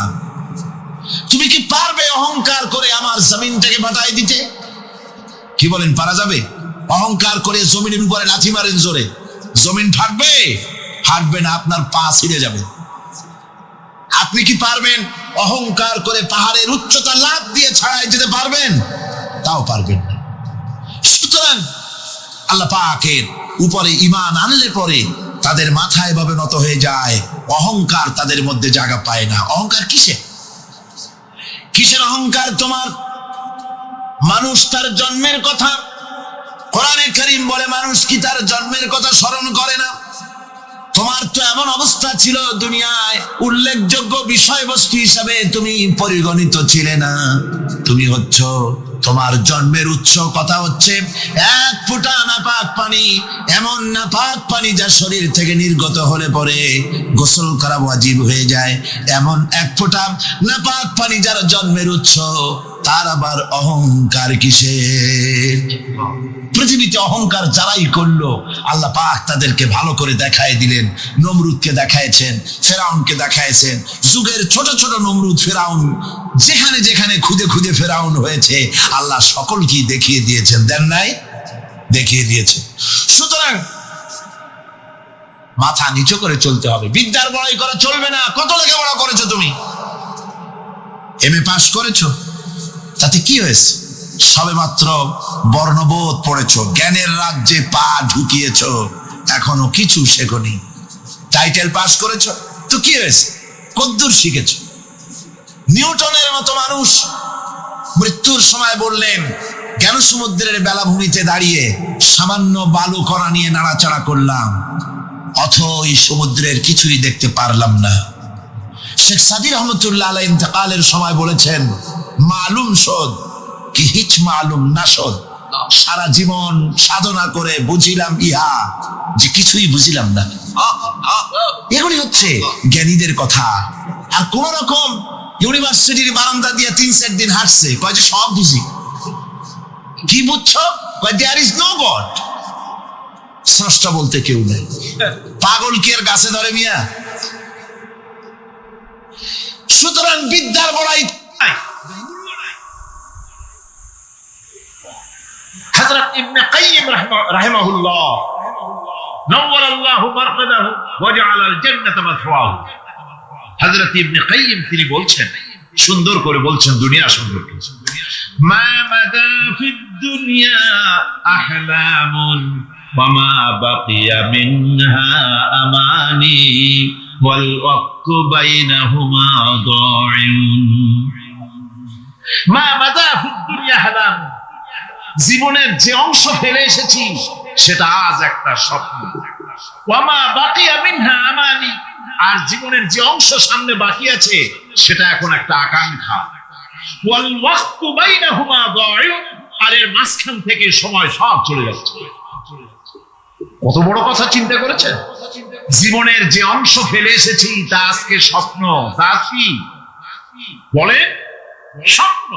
আর সামনে যা আছে সেটা আকাঙ্ক্ষা, আর মাঝখান থেকে সময় সব চলে যাচ্ছে। এরপরে তিনি বলছেন, ওয়ামাইন ইয়াসহাবিদ দুনিয়া ইয়াকুন মিসলা কাবিদিন আলাল মাই হালাতুহু ফুরুদুল আসাবিঈ। দুনিয়াদারের অবস্থা হচ্ছে এই, কেউ যদি দুই হাতে পানি খামসায় ধরে, দুই হাতে কি ধরছে বলে? দুই হাতে পানি খামসায় ধরেছে, খুব মজবুত করে ধরেছে, 2 মুঠ পানি। বলেন থাকবে কতটুকু? কতটুকু থাকবে? কারণ তার আঙ্গুলের ফাঁক তার সাথে খেয়ানত করবে, আঙ্গুলের ফাঁক দিয়া পানিগুলি সব বেরিয়ে চলে যাবে। সুতরাং দুনিয়া যারা চায় তারা ঠিক পানি খামসায় ধরলে পানি যেমন হাতের ভেতর থেকে খেয়ানত করে চলে যায়, যারা দুনিয়া চায় দুনিয়াও তাদেরকে এভাবে ফাঁকি দিয়ে চলে যায়। তবুও দুনিয়ার মায়া মানুষের এত বেশি। আল্লাহর নবী বলেন, লাউ কানা লি ইবনি আদামা ওয়াদিন মিন যাহাবিন লাহাব্বা ইয়াকুনা লাহু সারিন। এই পৃথিবীতে যদি কাউকে একটা মাঠ ভরে যদি সোনা দেওয়া যায়, লোকটা বলবে রব্বুল আলামিন, আমি যদি আরেকটা মাঠ এরকম সোনা ভরা পেতাম। দ্বিতীয় আরেকটা মাঠ দেওয়া হলে আবার বলবে যদি তৃতীয় আরেকটা মাঠ সোনা ভরে যদি পেতাম। নবীজি বলেন, ওয়ালা ইয়ামলাউ জাওফু ইবনু আদামা ইল্লা তুরাব। মানুষের পেট 3.5 হাত মাটি ছাড়া, কবরের মাটি ছাড়া মানুষের পেট ভরবে না। আরো চাই, আরো চাই, চাওয়ার কোনো শেষ নাই। মানুষ এভাবে করে দুনিয়ার মহব্বতে এমনি পাগল হয়ে যায়, শুধু দুনিয়ার মহব্বত, পরকালকে বেমালুম ভুলে যায়। আমি কিন্তু এই কথা বুঝাতে চাই নাই যে পরকালের মহব্বতে, পরকালের ভয়তে বা পরকালের জন্য দুনিয়া আপনি বাজার ঘাট, বেচা কিনা, ব্যবসা বাণিজ্য সবকিছু ভুলে যান না, তা নয়। ভুল বোঝার কোনো কারণ নাই। পরকালকে অগ্রাধিকার দিতে হবে, মানে দুনিয়াটা চিরস্থায়ী জায়গা নয়। চিরস্থায়ী হচ্ছে কোনটা? আখিরাত। চিন্তা এখন কোনটা? সুতরাং এখানে যা করতে হবে, আখেরাতে জবাবদিহিমূলক জীবনযাপন করতে হবে। আপনি ব্যবসা করবেন, ওজনে কম দিতে পারবেন না, আপনি খাদ্যে ভেজাল দিতে পারবেন না, চুরি করতে পারবেন না, ডাকাতি করতে পারবেন না, জেনা করতে পারবেন না, বদমাশি করতে পারবেন না, মদ খেতে পারবেন না, সন্ত্রাসী হতে পারবেন না, হাইজ্যাকার হতে পারবেন না, চাঁদাবাজ হতে পারবেন না, মুনাফাখোর হতে পারবেন না, আপনি চোরা কারবারি হতে পারবেন না, ঘুষখোর হতে পারবেন না, সুদখোর হতে পারবেন না। এই সব কাজ পরকালকে বিশ্বাস করলেই এ সমস্ত কাজ থেকে মানুষ বিরত থাকতে পারে। কথা ঠিক কিনা? সুতরাং এই পৃথিবী থাকবে না, এটা কি চিরকাল থাকবে না? এর একটা পরিসমাপ্তি ঘটবে। যেমন করে সারা বছর লেখাপড়া করার পর কলেজে, বিশ্ববিদ্যালয়, মাদ্রাসায়, হাই স্কুলে, সব জায়গায় সারা বছর লেখাপড়া করার পর যেমন পরীক্ষা দেওয়ার একটা দিন আসে, সারা বছর ব্যবসা করার পর হিসাব নিকাশ করার যেমন একটা সময় আসে, সারা মাস চাকরি করার পর বেতন পাওয়ার যেমন একটা দিন আসে, সারা জীবন চাকরি করার পর পেনশন পাওয়ার যেমন একটা সময় আসে, অনুরূপ ভাবে এই দুনিয়া যেদিন শেষ হয়ে যাবে, আল্লাহ নির্ধারিত সময় শেষ হয়ে যাওয়ার পর একটা সময় আসবে যখন আল্লাহ রাব্বুল আলামিন সব শেষ করে দিবেন, লন্ড ভন্ড হয়ে যাবে, কিছু থাকবে না। কোরআনে কারিমে আল্লাহ সব বলেছেন, কোরআনে সব আল্লাহ বলে দিয়েছেন। আল্লাহ পাক বলেন এই পৃথিবীর সব কেমন ভাবে ধ্বংস হবে তার চিত্র আল্লাহ পাক কোরআনে কারিমে তুলে ধরেছেন। ইযাস সামাউন ফাতারাত ওয়া ইযাল কাওয়াকিবু তাসারাত ওয়া ইযাল বিহারু ফুজ্জিরাত ওয়া ইযাল কুবুরু বু'সিরাত। যখন আকাশসমূহ জীর্ণ বিদীর্ণ হয়ে যাবে, তারকাগুলি বিক্ষিপ্ত হয়ে ছিটকে পড়বে, আর সমুদ্রগুলি উচ্ছ্বসিত হয়ে পড়বে, কবরগুলি সব তার ভেতরে যা আছে উদ্গীরণ করে দেবে, তারকাগুলি স্থিমিত হয়ে যাবে। এরপরে সমস্ত আকাশগুলি কিতাবের পৃষ্ঠার মতো একটার পরে একটা ঠাস ঠাস করে পড়তে থাকবে, চূর্ণ বিচূর্ণ হয়ে ভেঙে চুরে একাকার হয়ে যাবে। পাহাড়গুলিকে উড়িয়ে দেওয়া হবে, চন্দ্র এবং সূর্য একাকার হয়ে। আল্লাহ রাব্বুল আলামিন বলেন ফাইদা বারিকাল বাসার ওয়া খাসাফাল কমার ওয়া জুমিআশ শামসু ওয়াল কমার। চক্ষু যখন বিস্ফারিত হয়ে যাবে, চাঁদ যখন তার আলো হারিয়ে ফেলবে, সূর্য যখন তার আলো হারিয়ে ফেলবে, চাঁদ আর সূর্য সব একাকার হয়ে যাবে, সেই সময়ের অবস্থাটা কি চিন্তা করো। মানুষ হয়রান হয়ে দৌড়াদৌড়ি করবে। ওয়াহুমিলাতিল আরদু ওয়াল জিবালু ফাদুক্কাতা দাক্কাতান ওয়াহিদা। জমিন এবং পাহাড়গুলির মধ্যে আল্লাহ রাব্বুল আলামিন সংঘর্ষ বাঁধিয়ে দিবেন, পাহাড়গুলি ভেঙে চুরে টুকরা টুকরা হয়ে যাবে, পাহাড়গুলি উঁচু করে জমিনের উপরে আছাড় মেরে আল্লাহ রাব্বুল আলামিন ভেঙে চুরে চুরমার করে দিবেন। সুবহানাল্লাহ। ওয়া তাকুনুল জিবালু কালইনিল মানফুস। পাহাড়গুলো পেঁজা ধোনা তুলার মতো করে উড়িয়ে দেওয়া হবে, পাহাড় উড়ে যাবে। সুবহানাল্লাহ। পাহাড় পাথরের তৈরি, সেখানে নামাজ পড়লাম, চিন্তার ভেতরে আসলো আল্লাহ রাব্বুল আলামিন তার হাবিবের নাম, তার তাওহীদ, তার সালাতকে কিভাবে বিশ্বময় ছড়িয়ে দিলেন। আবু জাহেল চাইছিল মুহাম্মদ সাল্লাল্লাহু আলাইহি ওয়াসাল্লামকে স্তব্ধ করে দেবে মক্কার জীবনেই। কত বদনাম, সাহের, কাহিন, কাযযাব, শায়ের, নাউযুবিল্লাহি মিন যালিক, কত গালাগালি করলো। আর আল্লাহ শোনালেন, হাবিব চিন্তার কোনো কারণ নাই, ওয়ারাফা'না লাকা যিকরাক, আমি আপনার প্রশংসা বিশ্বময় ছড়িয়ে দেব। সুবহানাল্লাহ। রং প্রোগ্রাম শেষ করে আমাকে তারা নিয়ে গেল, যেটা আমি বলছি সবর কাহিনী শোনাবার সময়টা না, যেহেতু এর সঙ্গে প্রাসঙ্গিক সেজন্য বলছি। পাহাড় কেমনে তুলার মতো হয়ে উড়বে তার নজির দেখেছি। রোম শহর থেকে 300 মাইল দূরে, 300 কিলোমিটার দূরে নেপোলিয়ান বোনাপার্ট তার বাড়ি, এবং ওটা তার নামে একটা প্রভিন্স। ভূমধ্য সাগরের পারে ভিসুভিয়াস, পৃথিবীর সবচেয়ে বড় আগ্নেয়গিরি, সেটা দেখাতে নিয়ে যাওয়া হলো আমাকে। যে পাহাড়টা পৃথিবীর মাটি থেকে তার চূড়া হচ্ছে 3 মাইল উঁচু, এর 2 মাইল গাড়িতে করে ঘুরে ঘুরে যাওয়া যায়, এরপর আর গাড়িতে যাওয়া যায় না, বাকিটুকু যেতে হবে হেঁটে হেঁটে।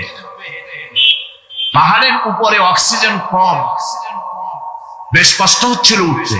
জীবনে প্রথম পাহাড়ে চড়েছি জাবালে নূর, রাসূল করিম সাল্লাল্লাহু আলাইহি ওয়াসাল্লামের উপরে যেখানে ওহী হয়েছিল সর্বপ্রথম।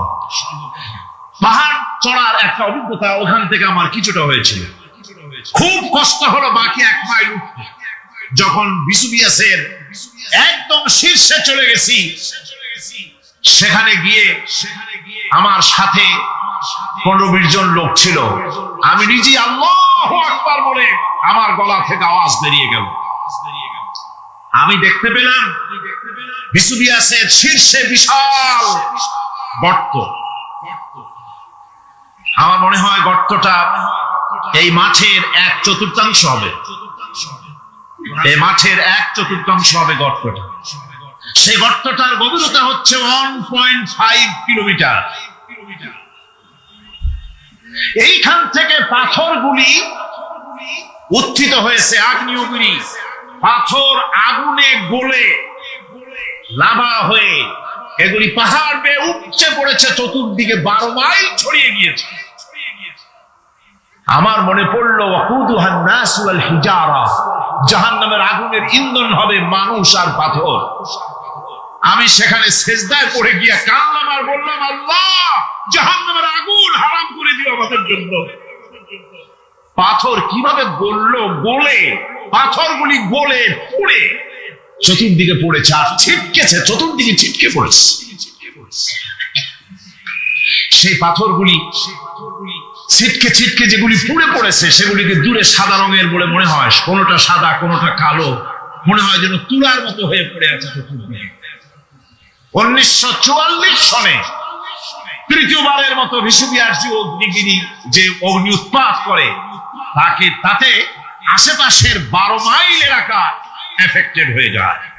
পাথরগুলি গলে এভাবে বিধ্বস্ত করে দিয়েছে। এখান থেকে এখানে জোহরের নামাজ, আসরের নামাজ আমরা পড়লাম, আল্লাহর কাছে খুব দোয়া করলাম। এখনো ধোঁয়া উঠতেছে, এখনো পাহাড়ের ফাটল দিয়ে ধোঁয়া উঠছে। একজন হাত দিয়ে আমাকে বলল যে খুব গরম লাগে ধোঁয়াগুলি। ওখানকার লোকেরা বলল যে ভেতরে এখনো আগুন আছে, তবে সুপ্ত, যে কোনো মুহূর্তে আবার তা জাগ্রত হতে পারে। আমরা সেখান থেকে নেমে এলাম। একটু কিছু দূর গিয়েই সেখানে হলো পম্পেই শহর। এই পম্পেই শহরটা হচ্ছে ঈসা আলাইহিস সালামের জন্মের 2000 বছর আগে এই শহর তৈরি হয়।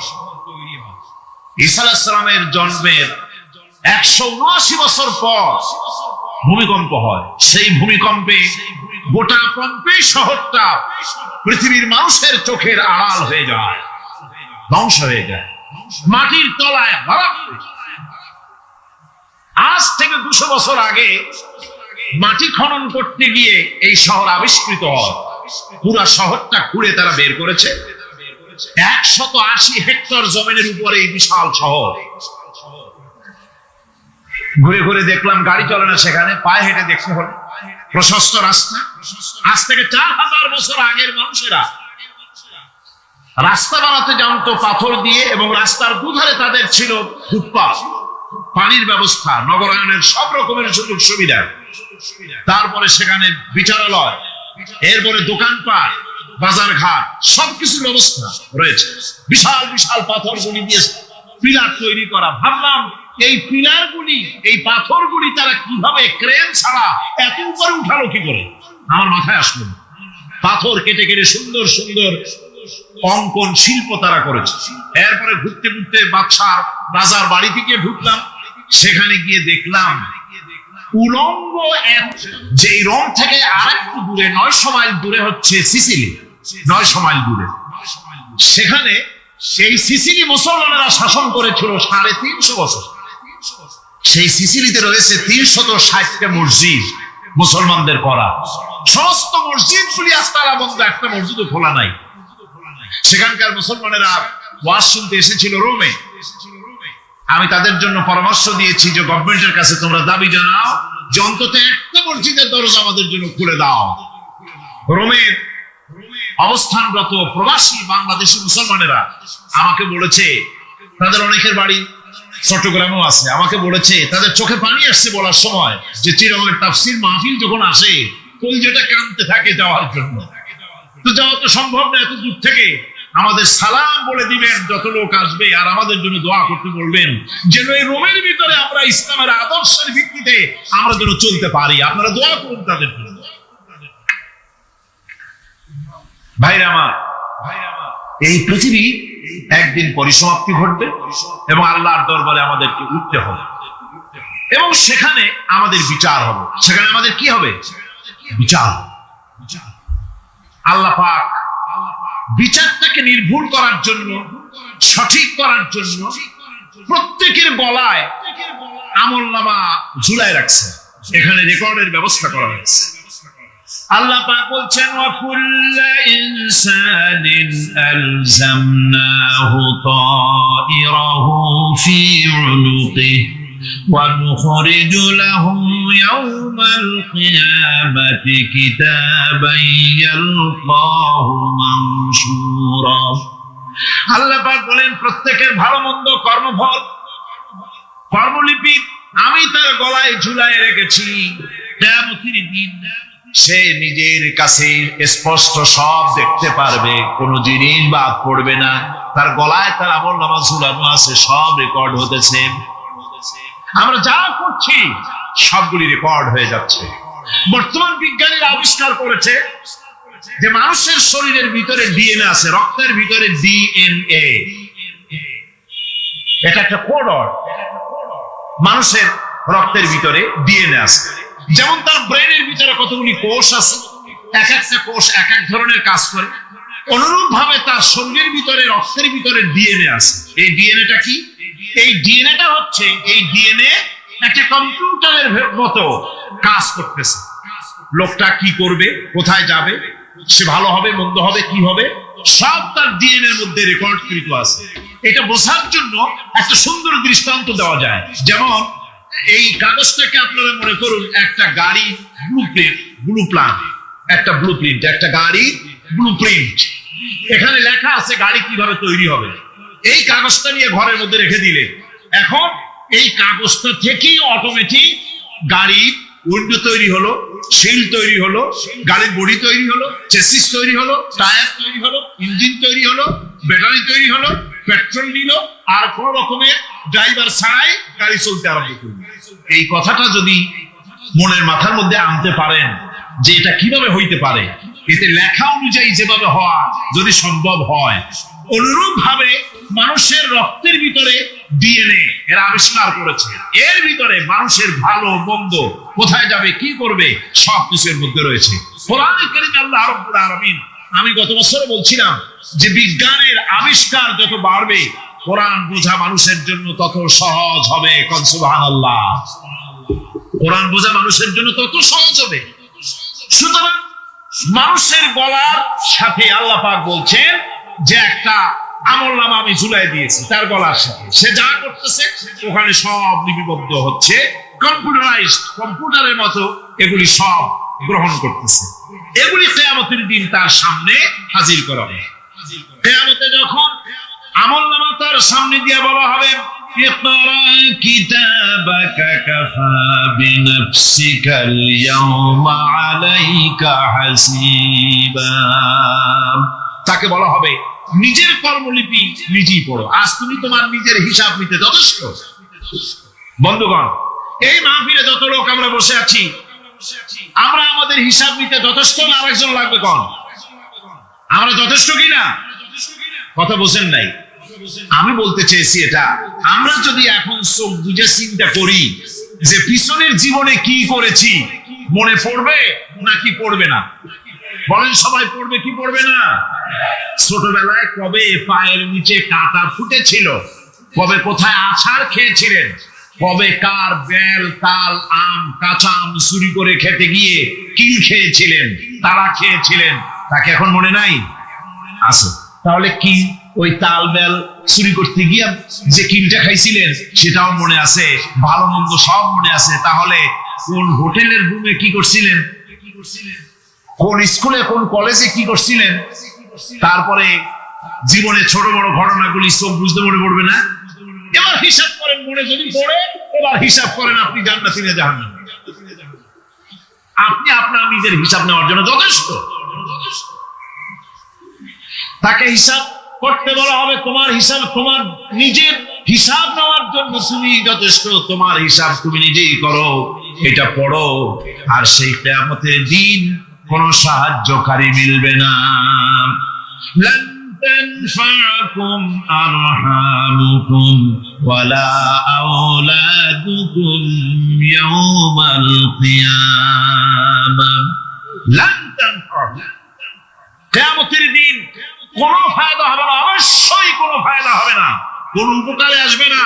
কিয়ামতের দিন তোমার সন্তান, তোমার স্ত্রী, তোমার মাল, তোমার সম্পদ কোন উপকারে আসবে না। কিয়ামতের ময়দানে সেদিন সব তোমার সাথে বিচ্ছেদ করবে, সব পালায় যাবে। সেখানে উৎকোষের কোনো কারবার নাই যে ঘুষ ঘুষ দিয়া ফেরেশতাদের কোন রকম ঘুষবাস দিয়া আলাদা কোনো সোরাগলি পথ দিয়া একেবারে ফুট করে ভেসতে চলে যাবেন, এমন কোনো সুযোগ নাই। অনেকে বলে হুজুর এমন কিছু দোয়া শিখায় দেন যাতে ওই সব জেহাদ বোমা এগুলি খুব ভয় পাই, ওসব রাস্তা রাস্তা না, খুব সহজে কিছু দোয়া দূর করিয়া আস্তে করে জান্নাতে চলে যাওয়া যায়, এরকম একটা দোয়া, এরকম একটা পথ বলে দেন। আমি বলি ভাই এরকম কোন সূরাগুলি আমার রাসূল আবিষ্কার করতে পারেন নাই, আল্লাহর পয়গম্বরও এই ধরনের পথ কোন পথ আবিষ্কার করতে পারেন নাই। সেখানে কিয়ামতের দিন দৃষ্টিতে পারবে। কথার জবাব যে দিলেন না, পুলিশে কি মানুষের চরিত্র ভালো বানাইতে পারবে? পুলিশের চরিত্র ভালো বানাবে কেডা? সেটাই তো কথা।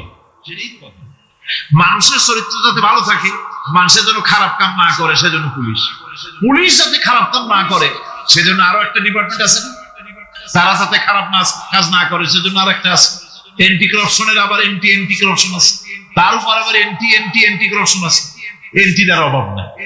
সুতরাং পুলিশ দিয়া, বিডিআর দিয়া, আর্মি দিয়া মানুষের, দেশের, জাতির চরিত্র ভালো বানানো যায় না। রাসূলুল্লাহ এ দিয়ে বানান না, এটা ইসলামের নিয়ম নয়। পুলিশ দিয়া, আর্মি দিয়া দেশের মানুষের চরিত্র ভালো বানানো যায় না। চরিত্র ভালো বানানো যায় কেবলমাত্র পরকালের ভয় দিয়া। কি জিনের ভয় দিয়া? ওই যে মক্কার জীবনে ওই সমস্ত মানুষগুলি যারা চুরি করতো, ডাকাতি করতো, জেনা করতো, বদমাশি করতো, যারা শয়তানি করতো, যারা মানুষকে খুন করতো, এই মানুষগুলি এত ভালো হয়ে গেল, যারা চুরি ছেড়ে দিল, ডাকাতি ছেড়ে দিল, জেনা ব্যভিচার ছেড়ে দিল, এত ভালো হয়ে গেল, পৃথিবীর মধ্যে সেরা মানুষ তারা হয়ে গেলেন। জোরে বলেন সুবহানাল্লাহ। নবীর সাহাবীরা পৃথিবীর শ্রেষ্ঠ সন্তান, নবীর সাহাবীরা পৃথিবীর সেরা মানুষ, তাদের চাইতে সেরা মানুষ নবীদের পরে আর কেউ হতে পারে না। জোরে কোন সুবহানাল্লাহ। নবীর পরে পৃথিবীতে শ্রেষ্ঠ মানুষ কারা? সাহাবায়ে কেরাম রিদওয়ানুল্লাহি তাআলা আলাইহিম আজমাইন। ওনারা তো কুফরের মধ্যে ছিলেন, শিরকের মধ্যে ছিলেন, চুরি ডাকাতি জেনা ব্যভিচার এমন কোন পাপ নাই যা করা হয়নি। তারপরে যখন আল্লাহর নবীর কাছ থেকে তাওহীদ, রিসালাত ও আখিরাতের দাওয়াত পেলেন, কি সোনার মানুষ এক একজন হয়ে গেলেন। সুবহানাল্লাহ। যারা ছিলেন নারীর সতীত্বের জম, তারা হয়ে গেলেন নারীর সতীত্বের পাহারাদার। যারা মানুষের মাল চুরি করত, ডাকাতি করত, তারা রাতভর মানুষের মালের পাহারা দিল, মানুষের রক্তের পাহারা দিল। সুবহানাল্লাহ বিহামদি। রক্ত সম্পদের পাহারা দিল। রাসূল বললেন খায়রুল কুরুনে কারনি, সর্বশ্রেষ্ঠ যুগ আমার। বন্ধুগণ, এরপরে একটা জীবন আসবে ওই কিয়ামতের ময়দানে। এই পরকালের বিশ্বাসটা গুরুত্বপূর্ণ ব্যাপার, আমাদের সব কিছুর হিসাব দেওয়া লাগবে।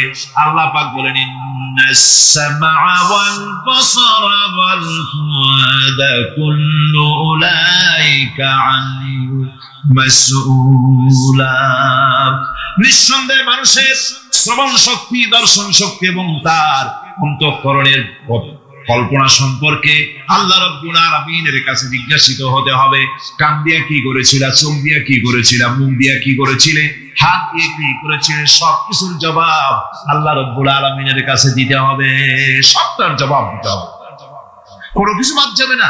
এমনকি মনের ভিতরে যে কল্পনা আমরা করি, এই কল্পনার হিসাব আল্লাহর দরবারে দিতে হবে। কোরআনে কারীম বলছেন, ওয়া ইন তুবদু মা ফি আনফুসিকুম আও তুখফুহু ইউহাসিবকুম বিহিল্লাহ। মনের ভিতরে তুমি যেটা কল্পনা করো সেটা প্রকাশ করো, অথবা তুমি গোপন রাখো, যাই তুমি করো না কেন আল্লাহ রাব্বুল আলামিন এর হিসাব তোমার কাছে নেবেন।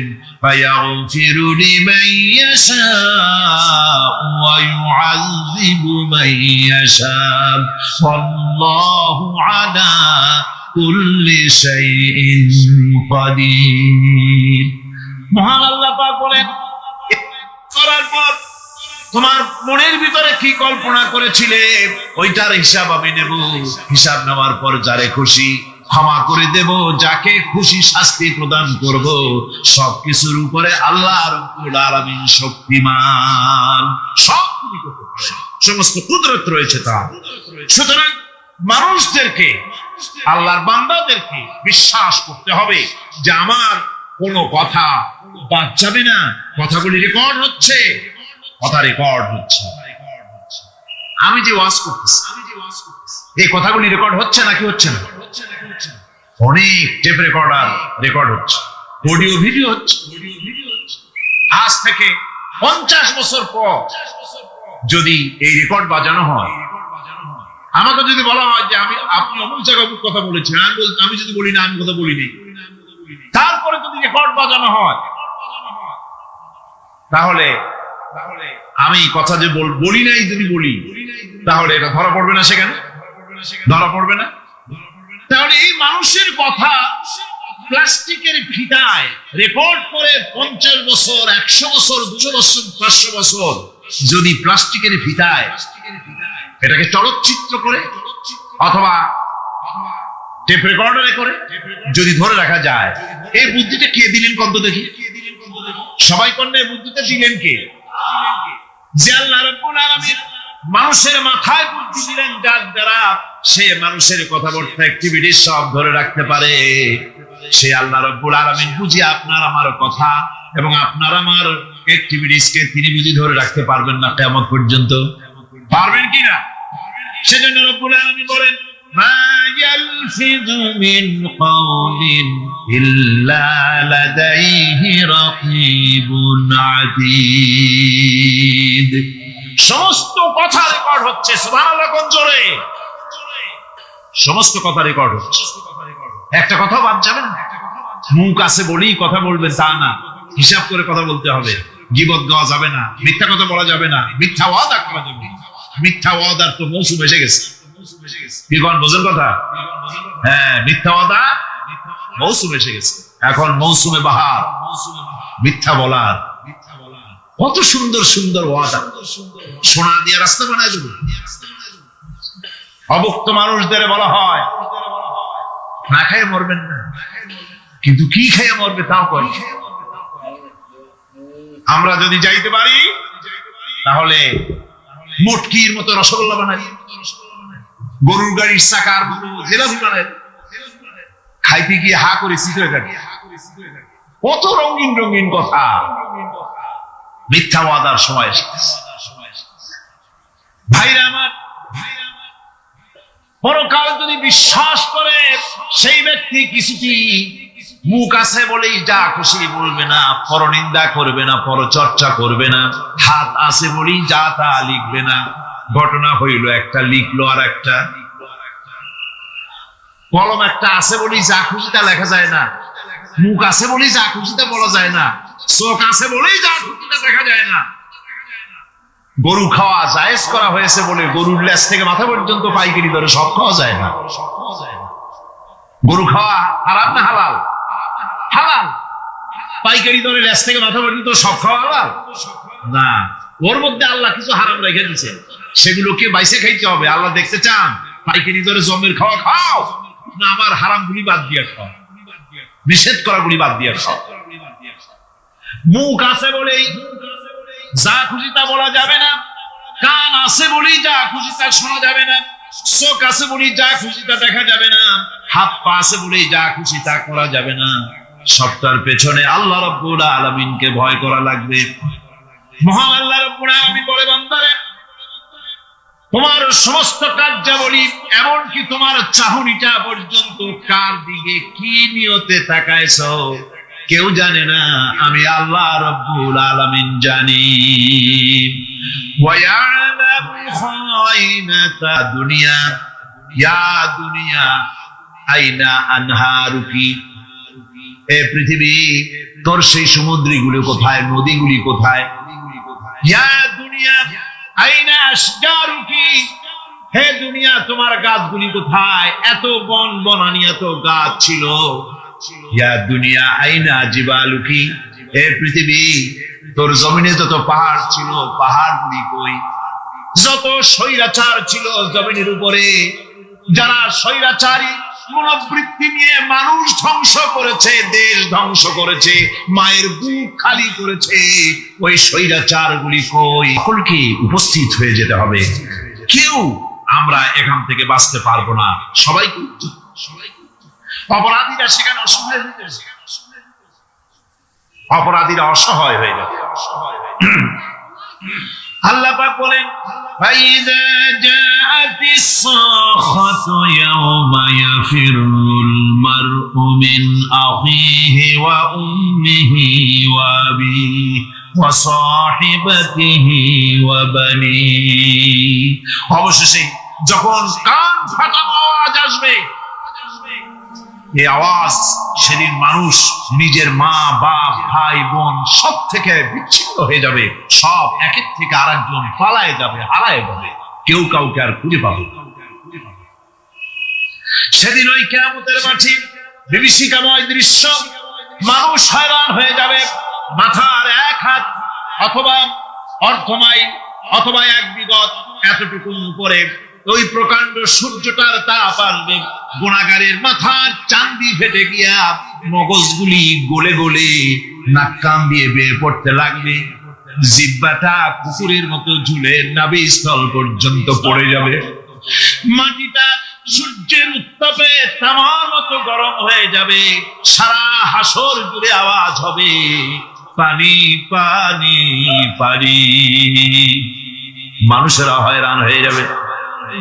সেই হাসরের ময়দানে এই চরম কষ্টের ভিতরে আল্লাহ রাব্বুল আলামিন বলেন, সেদিন দুটো ভাগ হয়ে যাবে, একদল মানুষের চেহারা আলোয় ঝলমল হয়ে যাবে, আর একদল মানুষের চেহারাগুলি কালো হয়ে যাবে। উজুহু ইয়াওমাইদিন মুসফিরাতুন দাহিকাতুন মুস্তাবশিরা ووجوه يومئذ عليها غبرة, আল্লাহ পাক বলেন এক শ্রেণীর মানুষের চেহারা হাস্যোজ্জ্বল ঝলমলে হয়ে যাবে, আর এক শ্রেণীর মানুষের চেহারাগুলি কালো হয়ে যাবে। তারহাকুহা কাতারা উলাইকা হুমুল কাফারাতুল ফাজারা, হাস্যোজ্জ্বল স্বচ্ছন্দপূর্ণ সুন্দর উজ্জ্বল ঝলমলে চেহারা হবে ঈমান আনার কারণে, পরকালকে বিশ্বাস করার কারণে, আল্লাহ এবং রাসূলের কথা অনুযায়ী জীবন যাপনের কারণে চেহারাটা উজ্জ্বল হয়ে যাবে। আর আল্লাহর নাফরমানি, রাসূলের নাফরমানি, পরকালকে অস্বীকার করার কারণে কাফেরগুলির চেহারা, মুনাফিকগুলির চেহারা কালো হয়ে যাবে, তাদেরকে আলাদা করে দেওয়া হবে। আমতাজুল ইয়াওমা আইয়ুহাল মুজরিমুন, মুসলিমদেরকে আলাদা করে দেওয়া হবে, দুইটা ভাগ হয়ে যাবে। এই চরম অবস্থা সৃষ্টি হবে কিয়ামতের ময়দানে। সেদিন রাসূল করিম সাল্লাল্লাহু আলাইহি ওয়াসাল্লাম উম্মতের জন্য সুপারিশ করবেন, সেই সুপারিশ যেন আমাদের করতে পারেন সেজন্য আমাদেরকে তৈরি করতে হবে, সে ধরনের যোগ্য আমাদেরকে বানাতে হবে।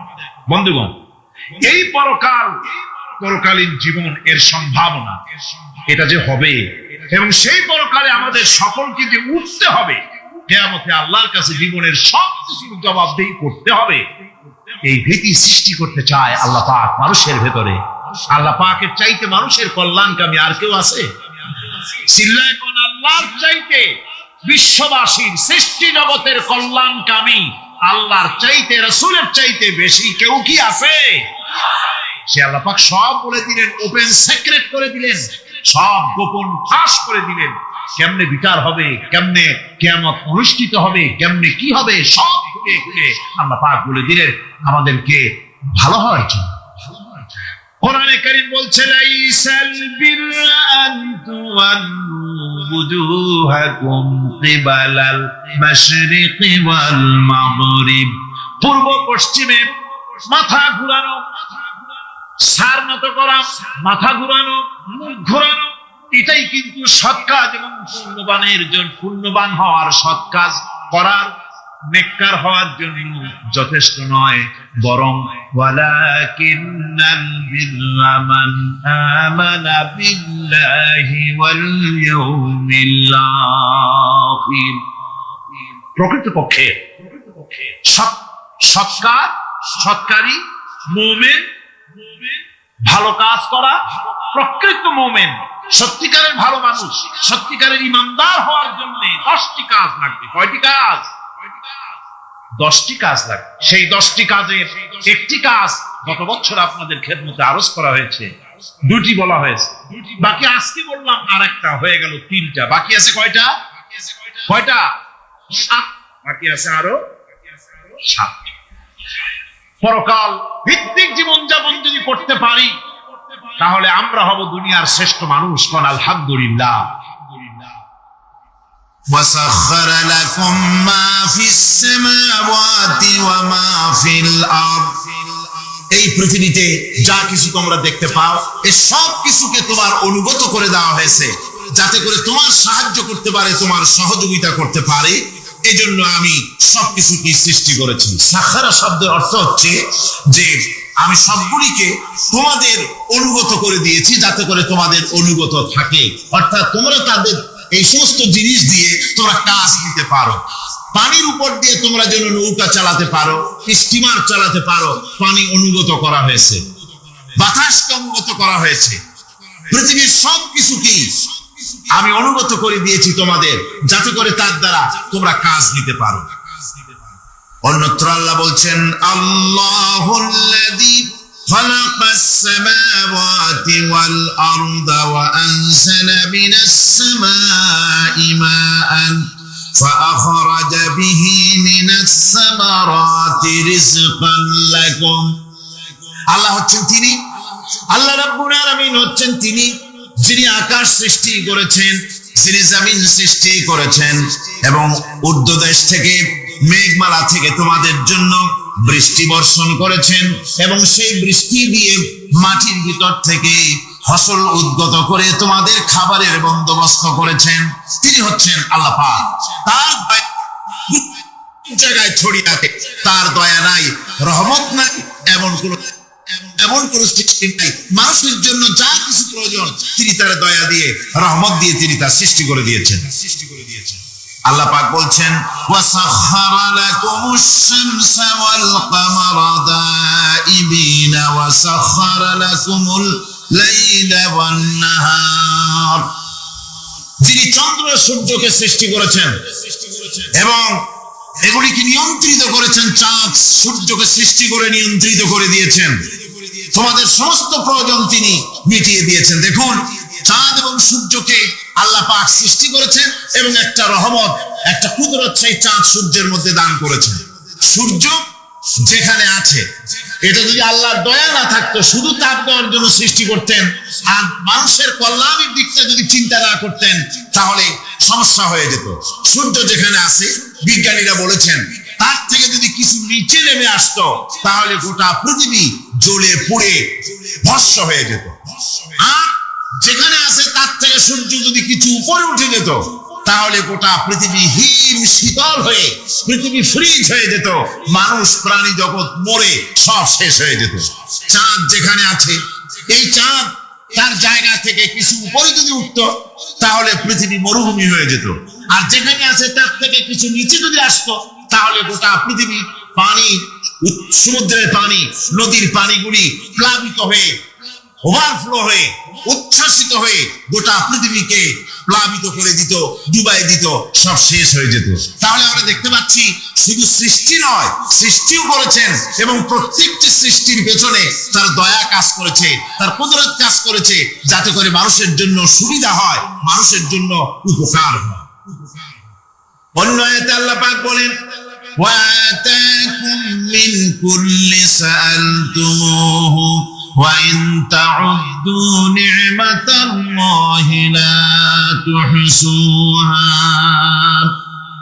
আল্লাহ পাক বলেন, তিনি তোমাদের প্রতি এত দয়াবান, আল্লাহ তোমাদের প্রতি এত দয়া রাখেন, এত মেহেরবানি করেন যে তোমাদের সমস্ত চাহিদা তিনি পূরণ করেছেন। তোমাদের জীবনে যা দরকার কান থাকতে শুনলো না, অন্তঃকরণ থাকতে বিবেচনা করলো না, এরা চতুষ্পদ জানোয়ারের মতো।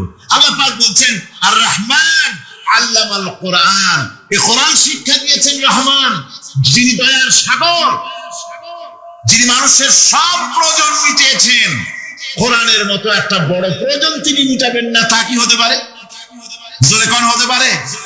মানুষ সৃষ্টি করলেন, অথচ মানুষের চলার পথ দিলেন না। এক সাপ নাকি একবার এক পীর সাহেবের কাছে মুরিদ হয়েছিল, তো পীর সাহেব বলছেন, না বাবা আমি সাপের মুরিদ বানাই। কই যে না হুজুর, বহুত আশা করে আসছি, গল্প তো বহুত আশা করে আসছি আমার মুরিদ বানান। আচ্ছা ঠিক আছে, তবে তোমাকে একটা কাজ করতে হবে। কি কাজ? জিকির আজকার এভাবে করবা, কিন্তু কাউরে দংশন করতে পারবে। হুজুর মেনে নিলাম। সে করছে কি, ময়দানের ভিতরে গিয়ে কাইত হয়ে ধানওয়া জমিন, ধানের জমিন, প্যাডি লাইন, সেখানে কাত হয়ে পড়ে জিকির আজকার করেছে। রাখাল ধান কাটছে, সন্ধ্যার পর এই ধানগুলি বান্ডে নেবে কি দিয়া দড়ি নেই, খুঁজতে খুঁজতে দেখে লম্বা একটা দড়ি, ওইটা যে সাপ সে তো বুঝে না। সে ওইটারে ধরিয়া এরপরে ধানের আটি বাঁধতেছে। সাপে তো খুব বহরা, সাপ তোর যেই সাপ না, মারাত্মক সাপ। সাপ বলতেছে, আরে বাবা তুই আমারে দড়ি মনে করলি, আমি তোর কেমন দড়ি, মুরিদ না হলে চার পাওয়া দিতাম। বান্দার কারণে সাপের ঘাট। আগে 6 জন স্ত্রী খাইয়া, তোমার 7 নম্বর আমার বিবি।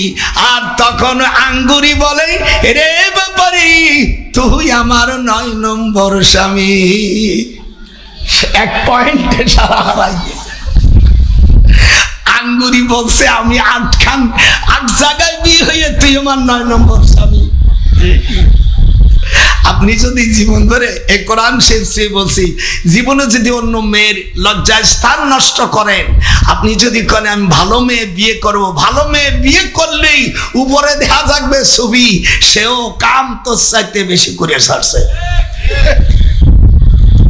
কোরআন তো দেখুন আজকে জ্বলন্ত কোরআনের প্রমাণ। গোপালগঞ্জের ডক্টর স্যার সৈয়দ নজরুল ইসলামের কাছ থেকে জাতি শুনতে চায়। প্রিয় দেশবাসী, অসংস অসের আসল জিনিসটা শোনো নাই। কয়জন স্যার মন্ত্রী যায় বলছে, বুঝেন এদিকে বলে, কেরে আমার ছোট বোন আমাকে ভাইজান বলবে, তা নাই বলছে, আজকে বলছে জহির ইবনে মতিন বলছে,